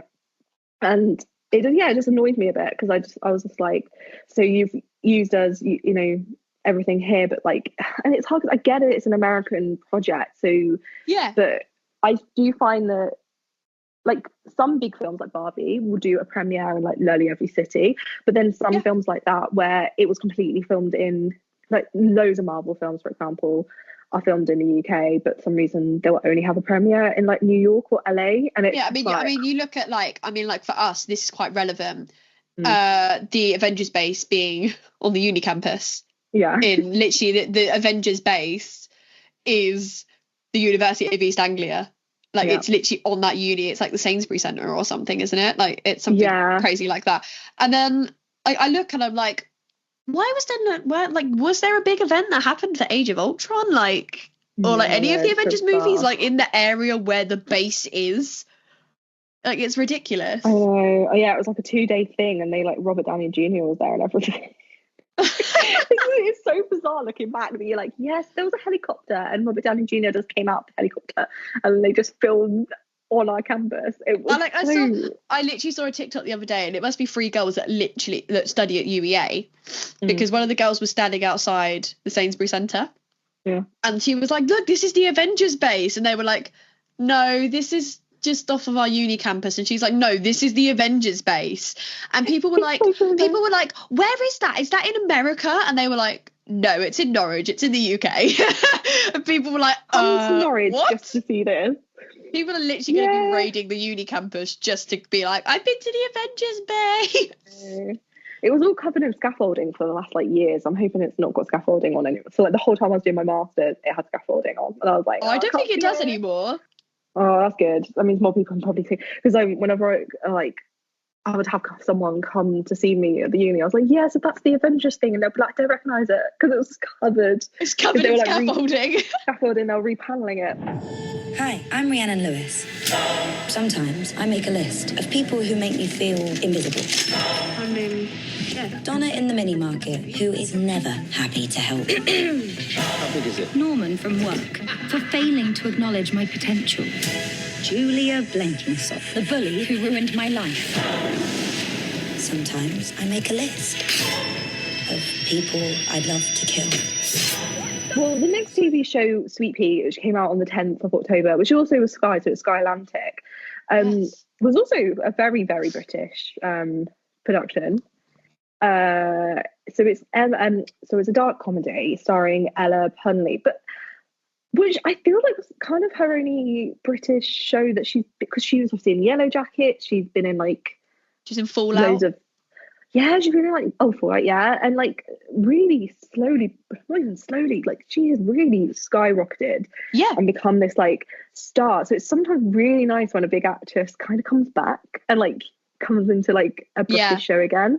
I loved Sweetpea. I thought it was such a good concept. Apparently it's actually more of a prequel to the book, so it's not really following the book. Yeah, I think so. I didn't really know too much about Sweetpea, going into it. I saw it being advertised everywhere. I went to Waterloo in London, come up the tube in Waterloo, and there is a Sweetpea themed underground tunnel in Waterloo that's literally covered in post-it notes with people's icks. Yes, I realised we went to the film festival on the same day, by the way. Oh my god, are you kidding me?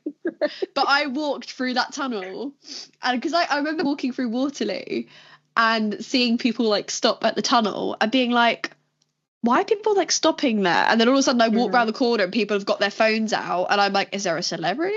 What's going on? And then I turned the corner and I was like, that's what. And then I remember being like, it was so this cool, is good though. This is how you market a TV show, straight up. It was so cool. And then I think because it was obviously that's the station that you're getting off for the British Film Festival, I think it was such a clever placement. They knew what they were doing, because even though it was a TV show, so it wasn't going to be discussed at the festival, I think so many people it was clickbait, so many people taking photos of that and it's sharing it on social media. Yeah, the traction that received was ridiculous, because even a couple of people, obviously me and you saw it, but even a couple of people that I'd seen on TikTok, they were like, oh, have you seen the Sweetpea at Waterloo? And I saw loads about it after I walked through it, and I was like, this is so good for on foot attention, because if you're walking to the film festival and then you look and you're like, new TV show, Ella Purnell, Sky Atlantic. Perfect, brilliant, I've now got a new show to watch, and that builds up obviously the viewings. So no, it was done very strategically, and I can praise it for what it's done, because it was brilliantly done. It was brilliantly executed. I also just loved the show. I think it really pulled me in really fast, and I was watching episode after episode, and that's I wouldn't say that's rare for me, but I think when I'm in a busy schedule, I was literally dying to get home just to watch the next few episodes. So I think I watched them over 2 or 3 nights. And I was so pulled in, and I didn't know how it was going to end up, because obviously you can't get spoilers, because what I read was that apparently the book, she's already so she's already a serial killer in the novels, and this is just her build up. So the book, this is all pre the books. So I don't know if now it's going to the book might be series 2, so it might start and then start it from there. But obviously, it's obviously about this girl who just kind of gets pushed too many times and goes into her psychopathic tendencies, I guess. She obviously finally ends up killing bad men. is her main motive and main thing, that she kills men who are annoying her and taking up all her space. I'm like, me too, girl. Yeah, I think it really like portrayed how quiet and like victimized she was, and how she clicked the change in her head. I just really found it so intriguing. And Ella's performance, like, the switch was just fascinating to watch. She blew me away. I watched her in Yellow Jackets, and I watched her in Fallout. She was amazing in Fallout. I absolutely loved her, and that was kind of the moment that I guess she kind of caught my attention. I was like, yeah, you know what, she's one that people are going to want to watch. And then oh my god, she just blew me out of the water with Sweetpea. Like the range that she had from kind of being that like timid person that you know, she's thinking about these murders, and she, you know, she's sheltered, she's to herself. Yeah, you know, you can tell this, and then she's got that anger building up in her, and then when she snaps, you're like, whoa, this is a whole other person. But she portrays her perfectly well. And the scene for me that really kind of sold her for me was like, she also, like, just quickly, she has that comedic element to her. So when she's like walking down the tunnel after AJ, and she drops the knife on the floor, and she like stamps her foot over the floor, and she's like, oh, the paper's signed. And I was like, she's funny.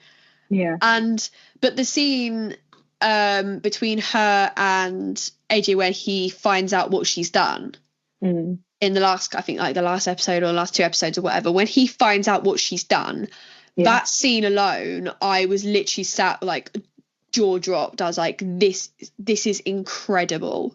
She blew me away. I think, like I said, I was just like, the whole concept of all these like side characters, I just didn't know what direction it was going to go to get us into that final episode. And now it's like been left on a cliffhanger, and I'm like, I need another series like right now. I'm like, don't leave me on a cliffhanger. But I think because my mom watched it as well, and she said it does remind her of Dexter, because you're actually kind of like, I never watched Dexter, but you're kind of like wanting her to kill these people, and you're like, you kind of side with her, and like, it has got that element to it. Yeah, that you're like, really like, she shouldn't kill people, but like they deserved it. It's got that like, she's got that like I compared her the other day to, obviously I've been watching The Penguin, which is also Sky Atlantic and HBO and DC, everything of the above. I compared her the other day to Sophia Falcone in The Penguin. She does things that are unredeemable, but you see her do it, and you're like, you can only go like, yes, good for you that you've done this, because this also, one, it plays into your character development, but 2, like, you finally had that snap moment where we're seeing this character in action, and you're like, you know what, these people were horrid to you, and you're doing something that is unredeemable, but I can't help but feel happy for you that you're doing it. No, it's there were so many elements that I've adored about it, and I'm really, really hope they do another series soon. I haven't heard any, like, usually I can pick up on random things before it get made, but I haven't heard any rumblings of them crewing up for another series yet. I haven't heard any rumblings either. No. So I think they'll probably just waiting for it to come out first and see what they haven't even said that it's been commissioned yet. Yeah, and I think as well, like, it's like, you know, it's just fresh in the kind of minds of people over the last like 2 weeks, 3 weeks or so. I think it would feel quite rushed to then say, oh, surprise, here's season 2. And I think like The Last of Us, I absolutely adore The Last of Us, and I cannot be more excited for season 2. That I remember being 2 episodes into The Last of Us, and they said, surprise, season 2's coming, and I was like, we are 2 episodes in, it's got the commission already for that type of thing. So yeah, that's insane. But like that, like, season 2 was probably brewing for The Last of Us for quite some time. People knew it was just going to happen anyway, so I really hope that this gets that kind of support it needs to get season 2, because I need it now. It's in demand, people want it, so give it to the people. I'm hoping it does. Oh my god, Last of Us is actually gonna kill me. Like, I'm not looking forward to series 2. I'm looking forward to it, but I think God. I know what's coming, so I'm like people know what's coming, and that is probably the most heartbreaking thing about it. Is I remember watching season 1, and I absolutely adored season 1, and it just like every time someone said to me, "What are you watching on telly?" I'd be like, "Oh my god, watching The Last of Us. It's amazing. It's based on a video game." Like, and I'd go on this massive like spiel about The Last of Us, and then season 1 ended. Season 2 was obviously like already in the works at that point, I think, or it was already kind of they were starting the kind of script for it, and they were starting the development. And I remember finishing season 1 going, "Oh, I can't wait for season 2," and then I forgot what happens. And then I trapped back and I went, no, don't need a season 2. I'm okay. They've kind of, because obviously that like series 1 was based on game 1, and then the series, like I'm not big on the games, but like, and then obviously this next one's going to be on the second part. But some people do think they're split it into 2, so they might get 2 series out of it. But I don't know until we get a proper like trailer / the first few episodes. I don't know how fast or slow the pace is going to be, and like how much they're gonna. Yeah, it's kind of like I remember episode 1 of season 1 of The Last of Us, and it's obviously that focuses really specifically on what happens like at the start, like first 5-10 minutes of the game. And I remember that first episode being purely based on that thing, and I remember thinking like, is this paced correctly that we're gonna like, you know, because it was almost to me like it felt paced really slowly, and I was kind of like, okay, but then as the season picked up, you're like, oh, this is paced really well, that we're meeting all these characters in 1 episode or 2 episodes kind of thing, and then we're finding out what's happening to these characters.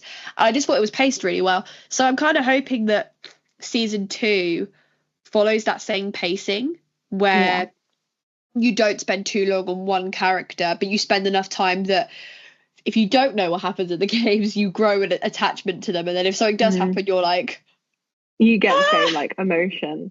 Yes, you get that kind of emotion.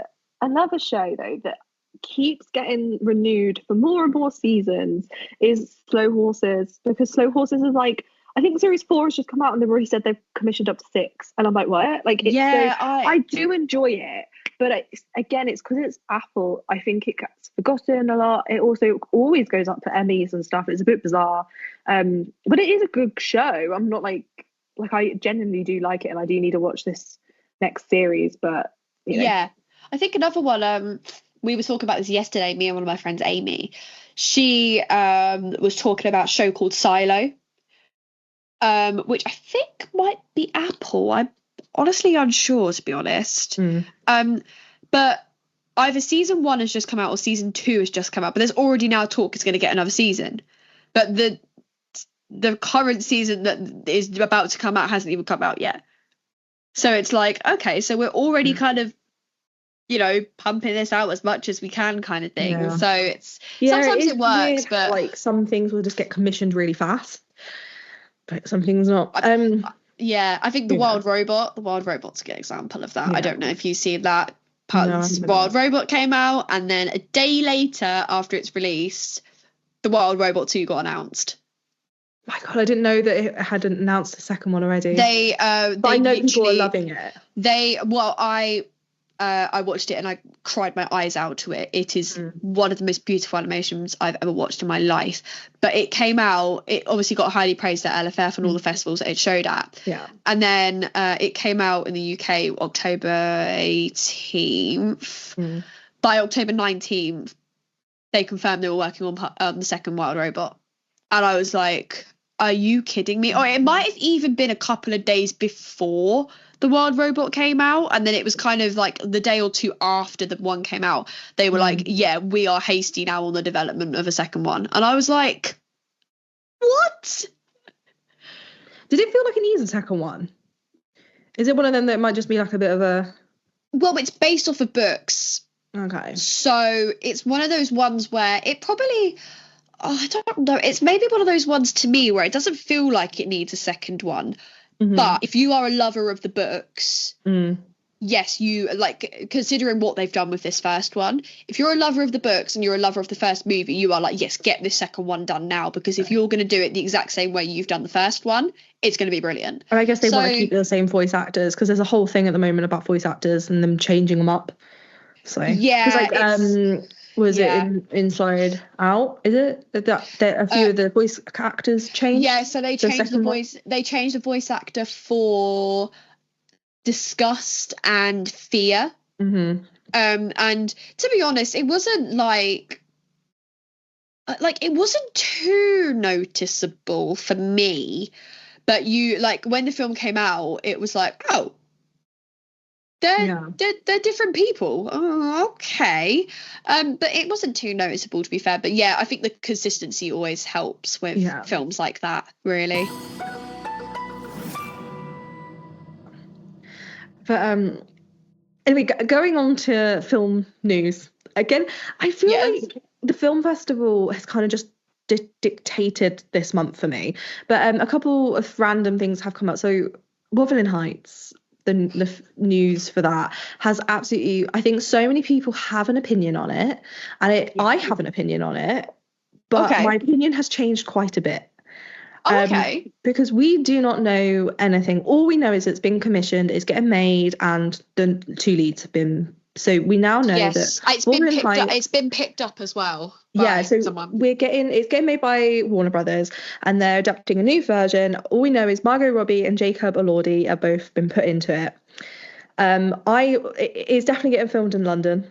That's something. And then it has got Emerald this is a new Emerald Fennell has now just been announced. So I think that final announcement has cemented it for me that I think this is not going to be what we think it's going to be.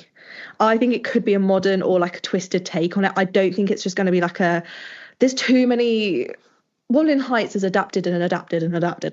There's so many versions of it that I think, especially with randomly Margot Robbie and Jacob Elordi, who are both Australian, this could be completely different, and because neither of them look how you expect the characters to look.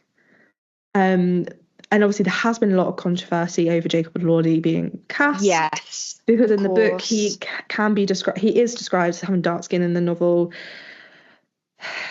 But how people interpret it is different, because he's also described as a gypsy. And so I think in a really roundabout way, I think it was the way it was worded was to make him look like he's been in the fields and stuff like that, rather than, but that also, because of how you can portray this story, I think it really allowed room for them to cast someone who's not white, and anyone basically, so a person of color. And I think there was a lot of fan castings going around.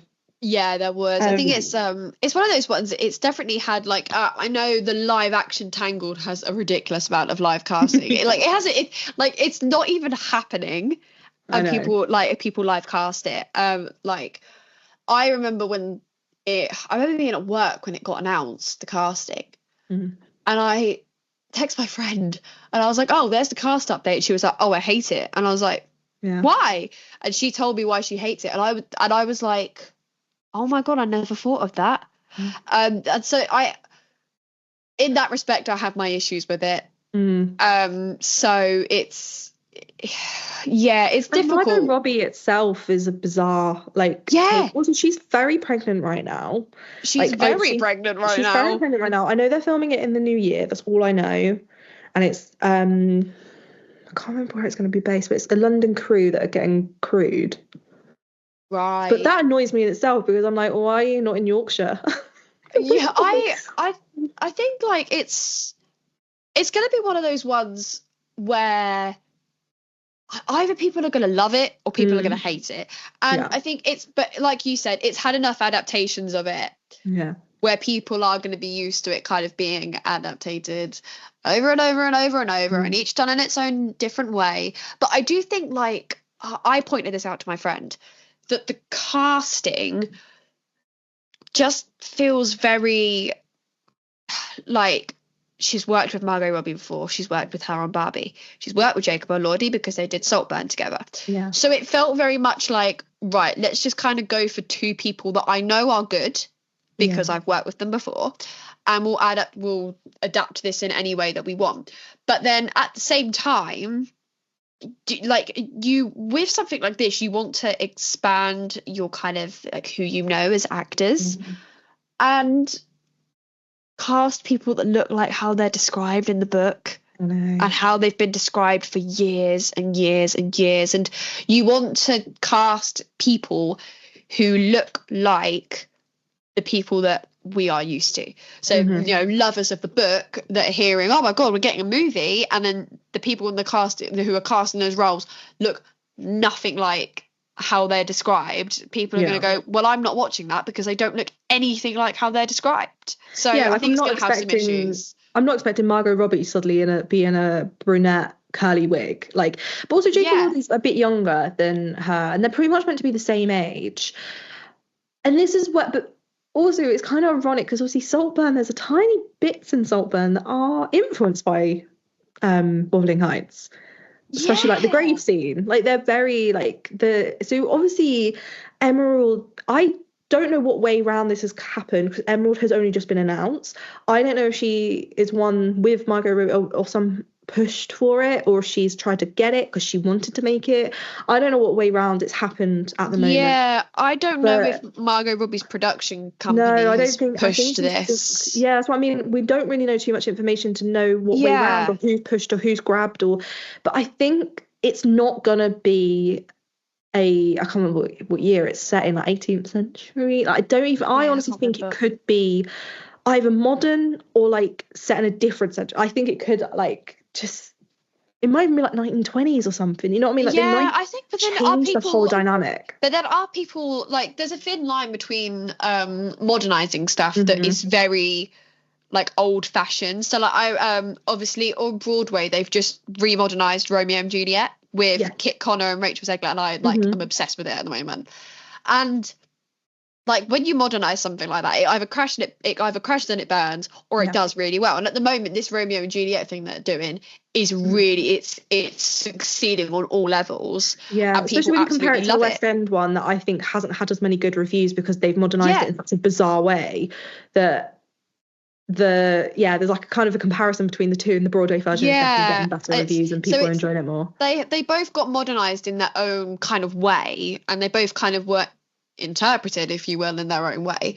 But you know, one of them's doing really well and one of them didn't do as much as it should have done. So there is a thin line with modernizing stuff like that and making sure you do it right, because like people can sit there and go, yeah, you can modernize it, but keep the roots of what you're modernizing. So like, you know, if you're going to modernize Romeo and Juliet, make sure they both die in the end.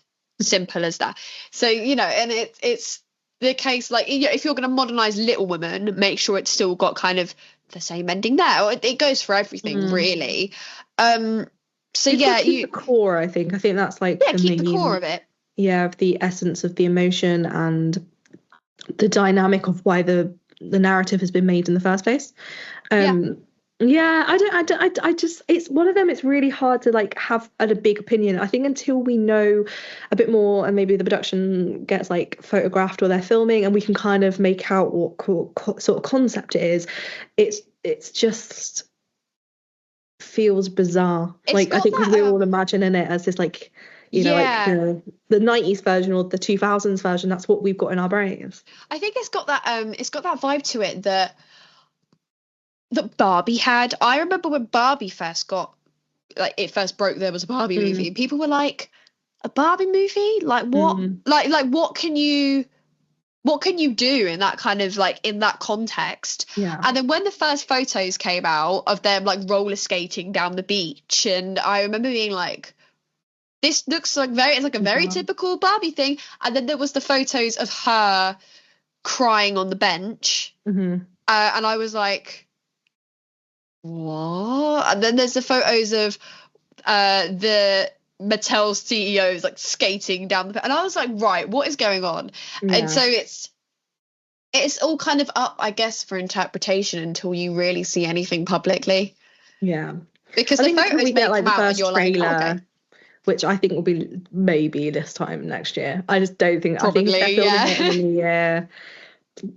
Honestly, hats off to Margot though, because I thought she was stepping away from acting for a while, especially now that she's having a kid, and the fact that she's going to have a kid probably like anytime soon. And then I just feel bad, like I just don't want her to put like pressure on herself to have to like lose weight or anything like that to like go back into a role. I honestly thought she was just going to take a step back for a while. Yeah, I think as well, like, she's just had so much success with Barbie. Like, give yourself that kind of time to sit back and go, right, breathe. We've made one of the most successful movies of all time, is given how much the movie's made. So, like, give yourself that time to sit back and be with your husband and be with your newborn child. But as well, that is her life and that is her passion. So you almost don't want to spend too much time away from it, because then you're like, oh God, I'm like away from my other baby, which is acting. Yeah. And another obviously film that's kind of been announced but not too much has come out about it is Pride and Prejudice is getting another version. But that's all we know, really. Like, there's been a lot of people saying Daisy Edgar Jones, but there's not been any reliable sources to actually say that is true. All I know is it's Lookout Point, who was the same production company as Gentleman Jack.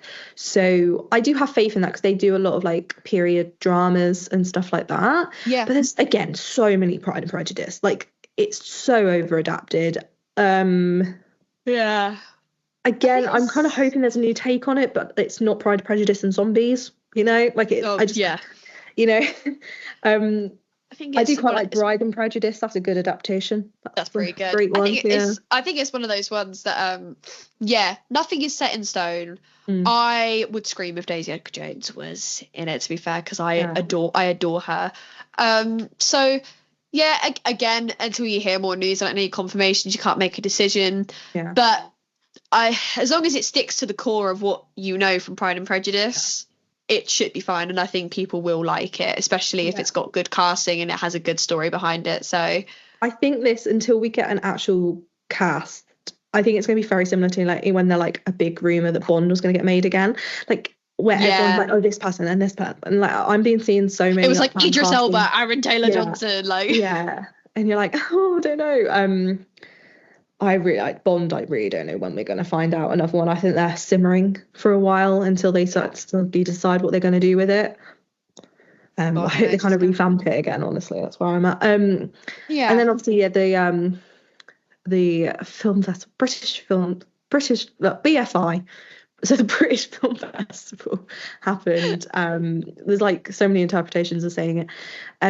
I love it, because I think that and the Berlin Film Festival are both very like, obviously the BFI is obviously only in the one area.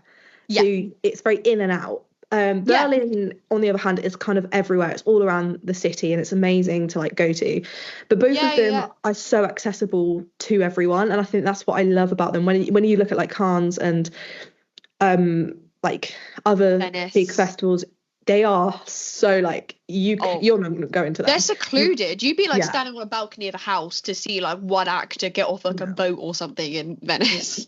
Yeah, exactly. So I've kind of wrote down a few like attenders, but there was obviously so many films that the thing is with this film festival is I find it does kind of present so many films that then will come out, and then it's not until they kind of come out and you can actually watch them that you go, oh, this was amazing.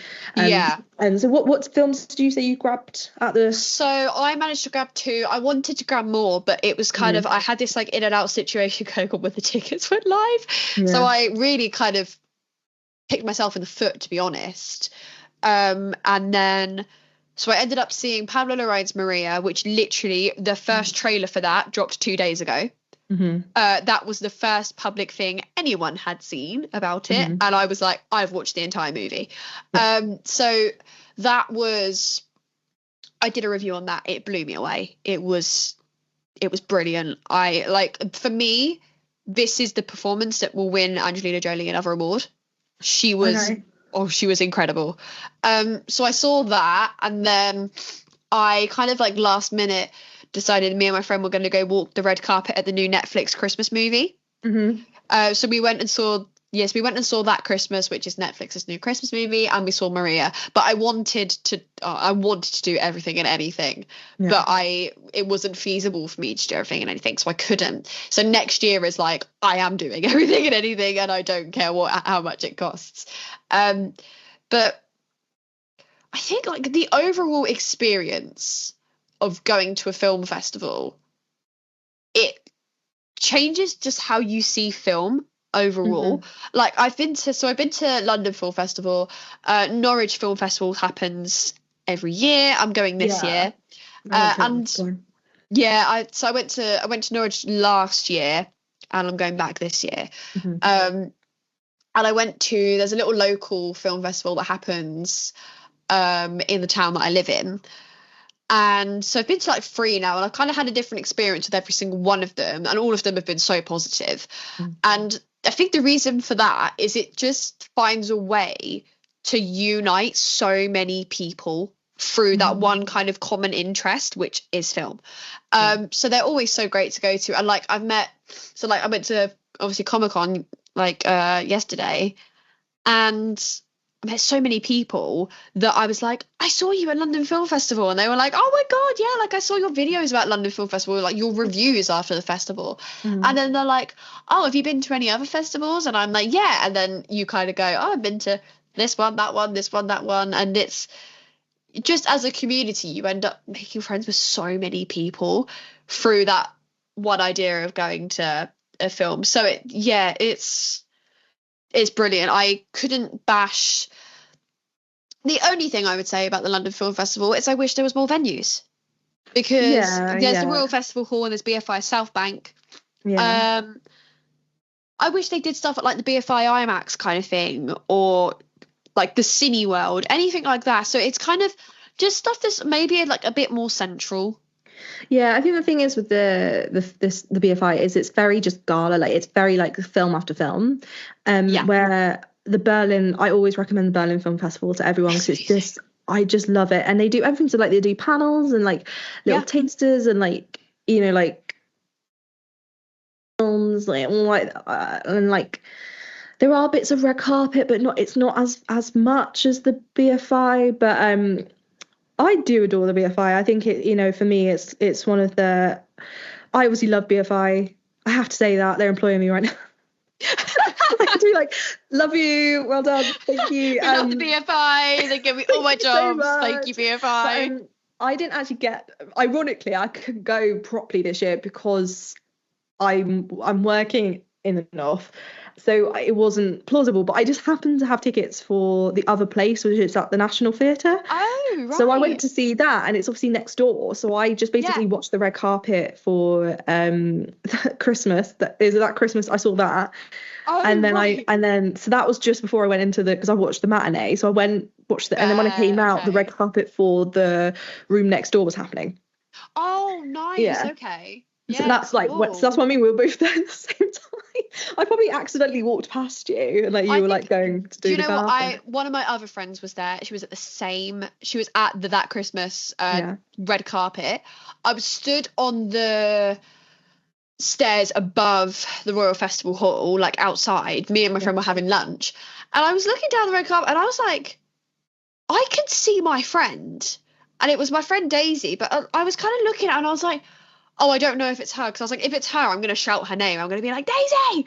But I didn't know if it was her. So I was like, I'm going to refrain. I'm not going to do it.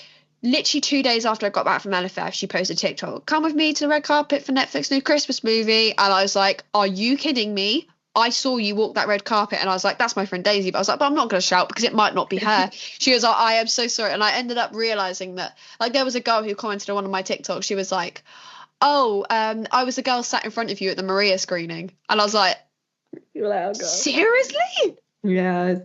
It's definitely, I think that, I'm looking forward to the films. I think Bird is one I'm really looking forward to, because it's got Barry, you know, I like Barry, but it's also the same director from Fish Tank and American Honey. So yes, they are such a realism, well, obviously normally British realism take on cinema.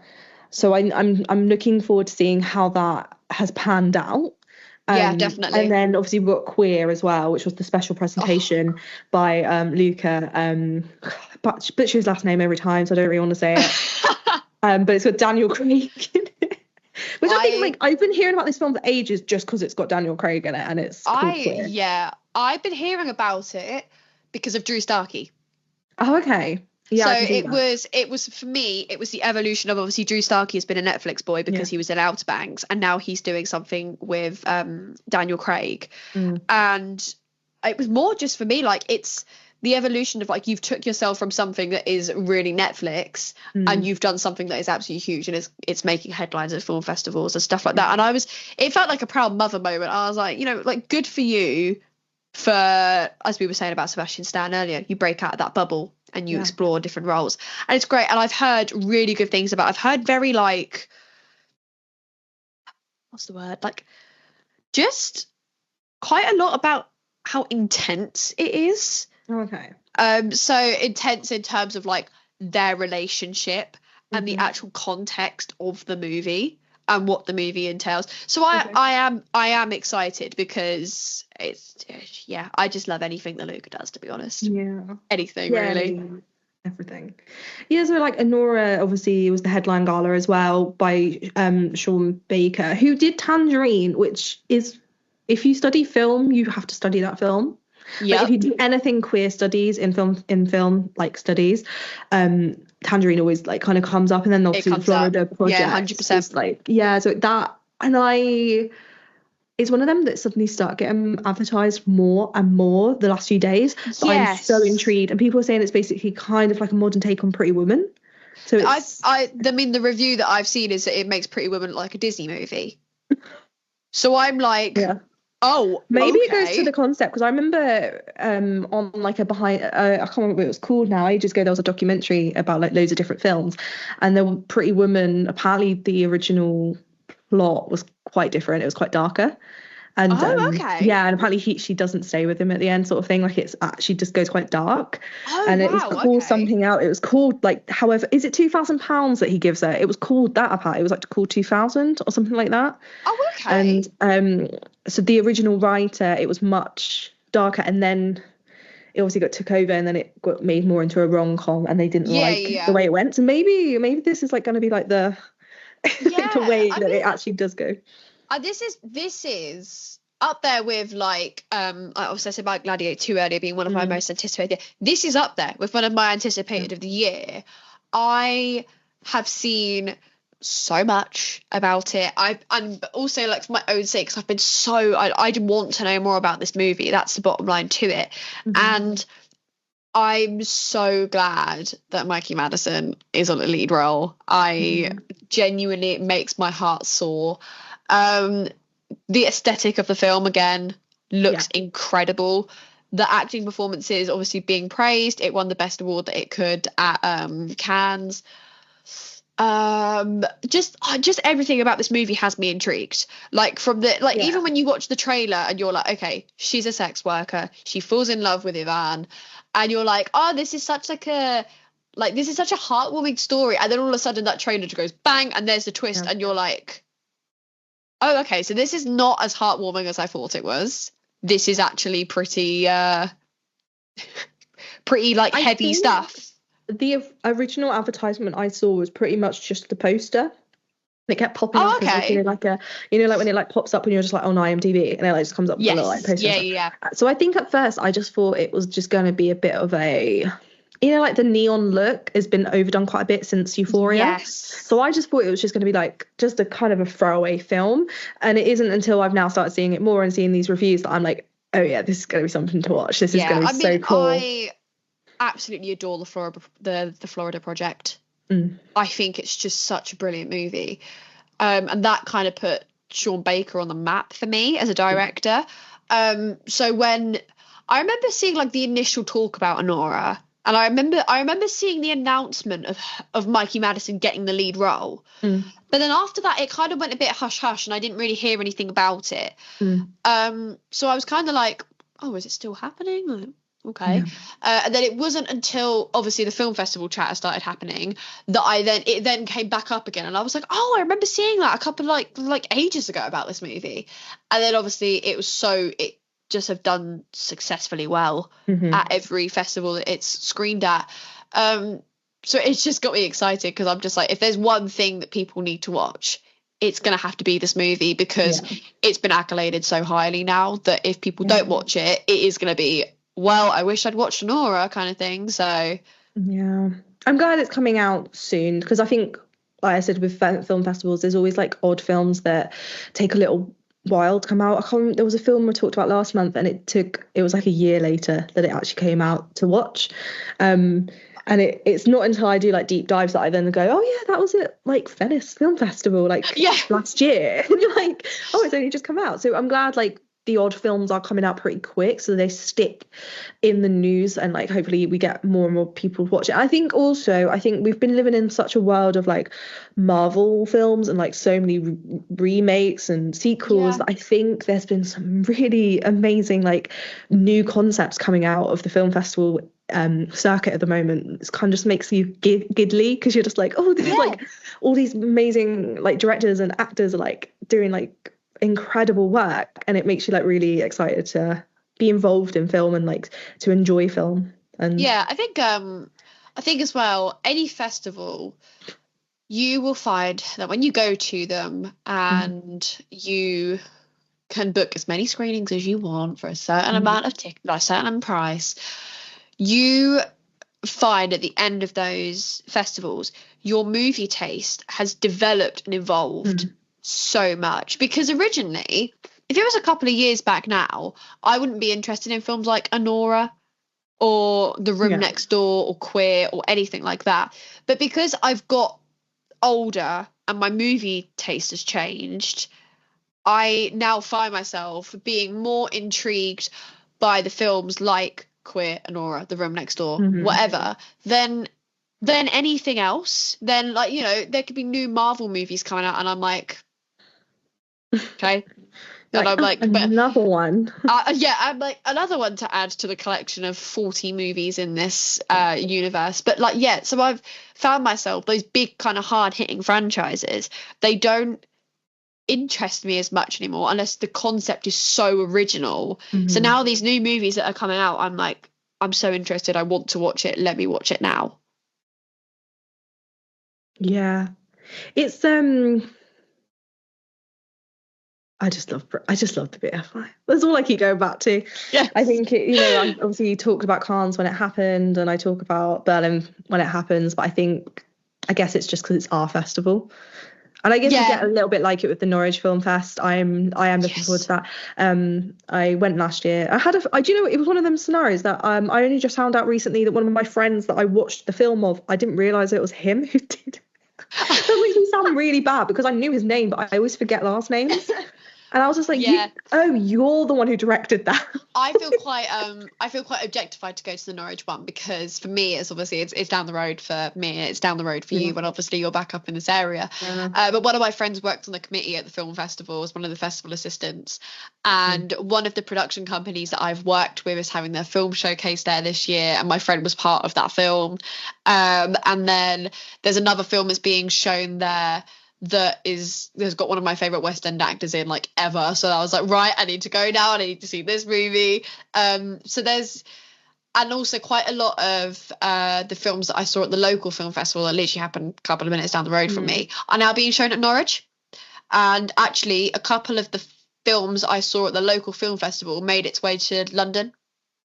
Which was amazing. You get a lot of films that happen and like they go to a couple of festivals. It was amazing to see, and I remember watching them at the local film festival being like, these are incredible.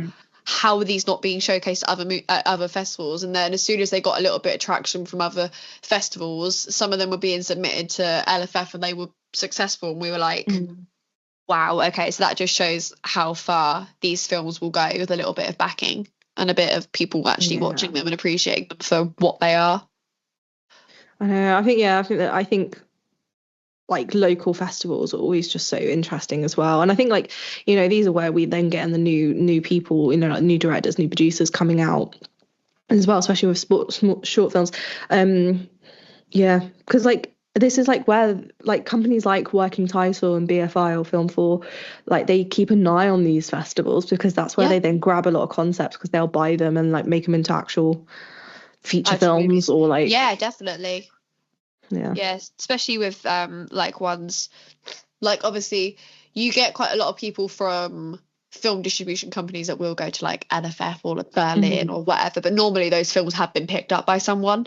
But when they go to the film festivals, where like even like as well, when it's like student short films or like uni short films that have been made and stuff, and then they're picked up, it's career changing when it gets picked up by a actual like kind of film distribution company. So yeah, it's one of those ones in your lifetime, if you're ever going, do I want to go to a film festival, just do it. Because it can completely alter your taste in movies and who you meet, and if you're submitting a film, it can completely kind of change probably your career as a whole, pretty much.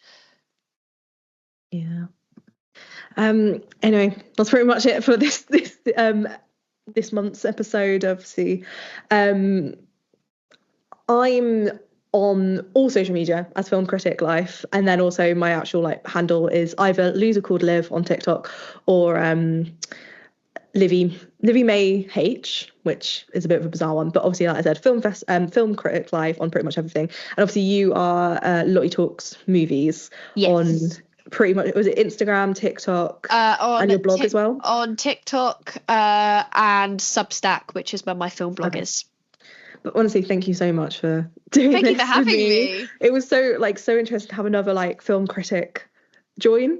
It was. No, thank you for having me. It's been really fun in the future, and I really hope people have enjoyed this. But yeah.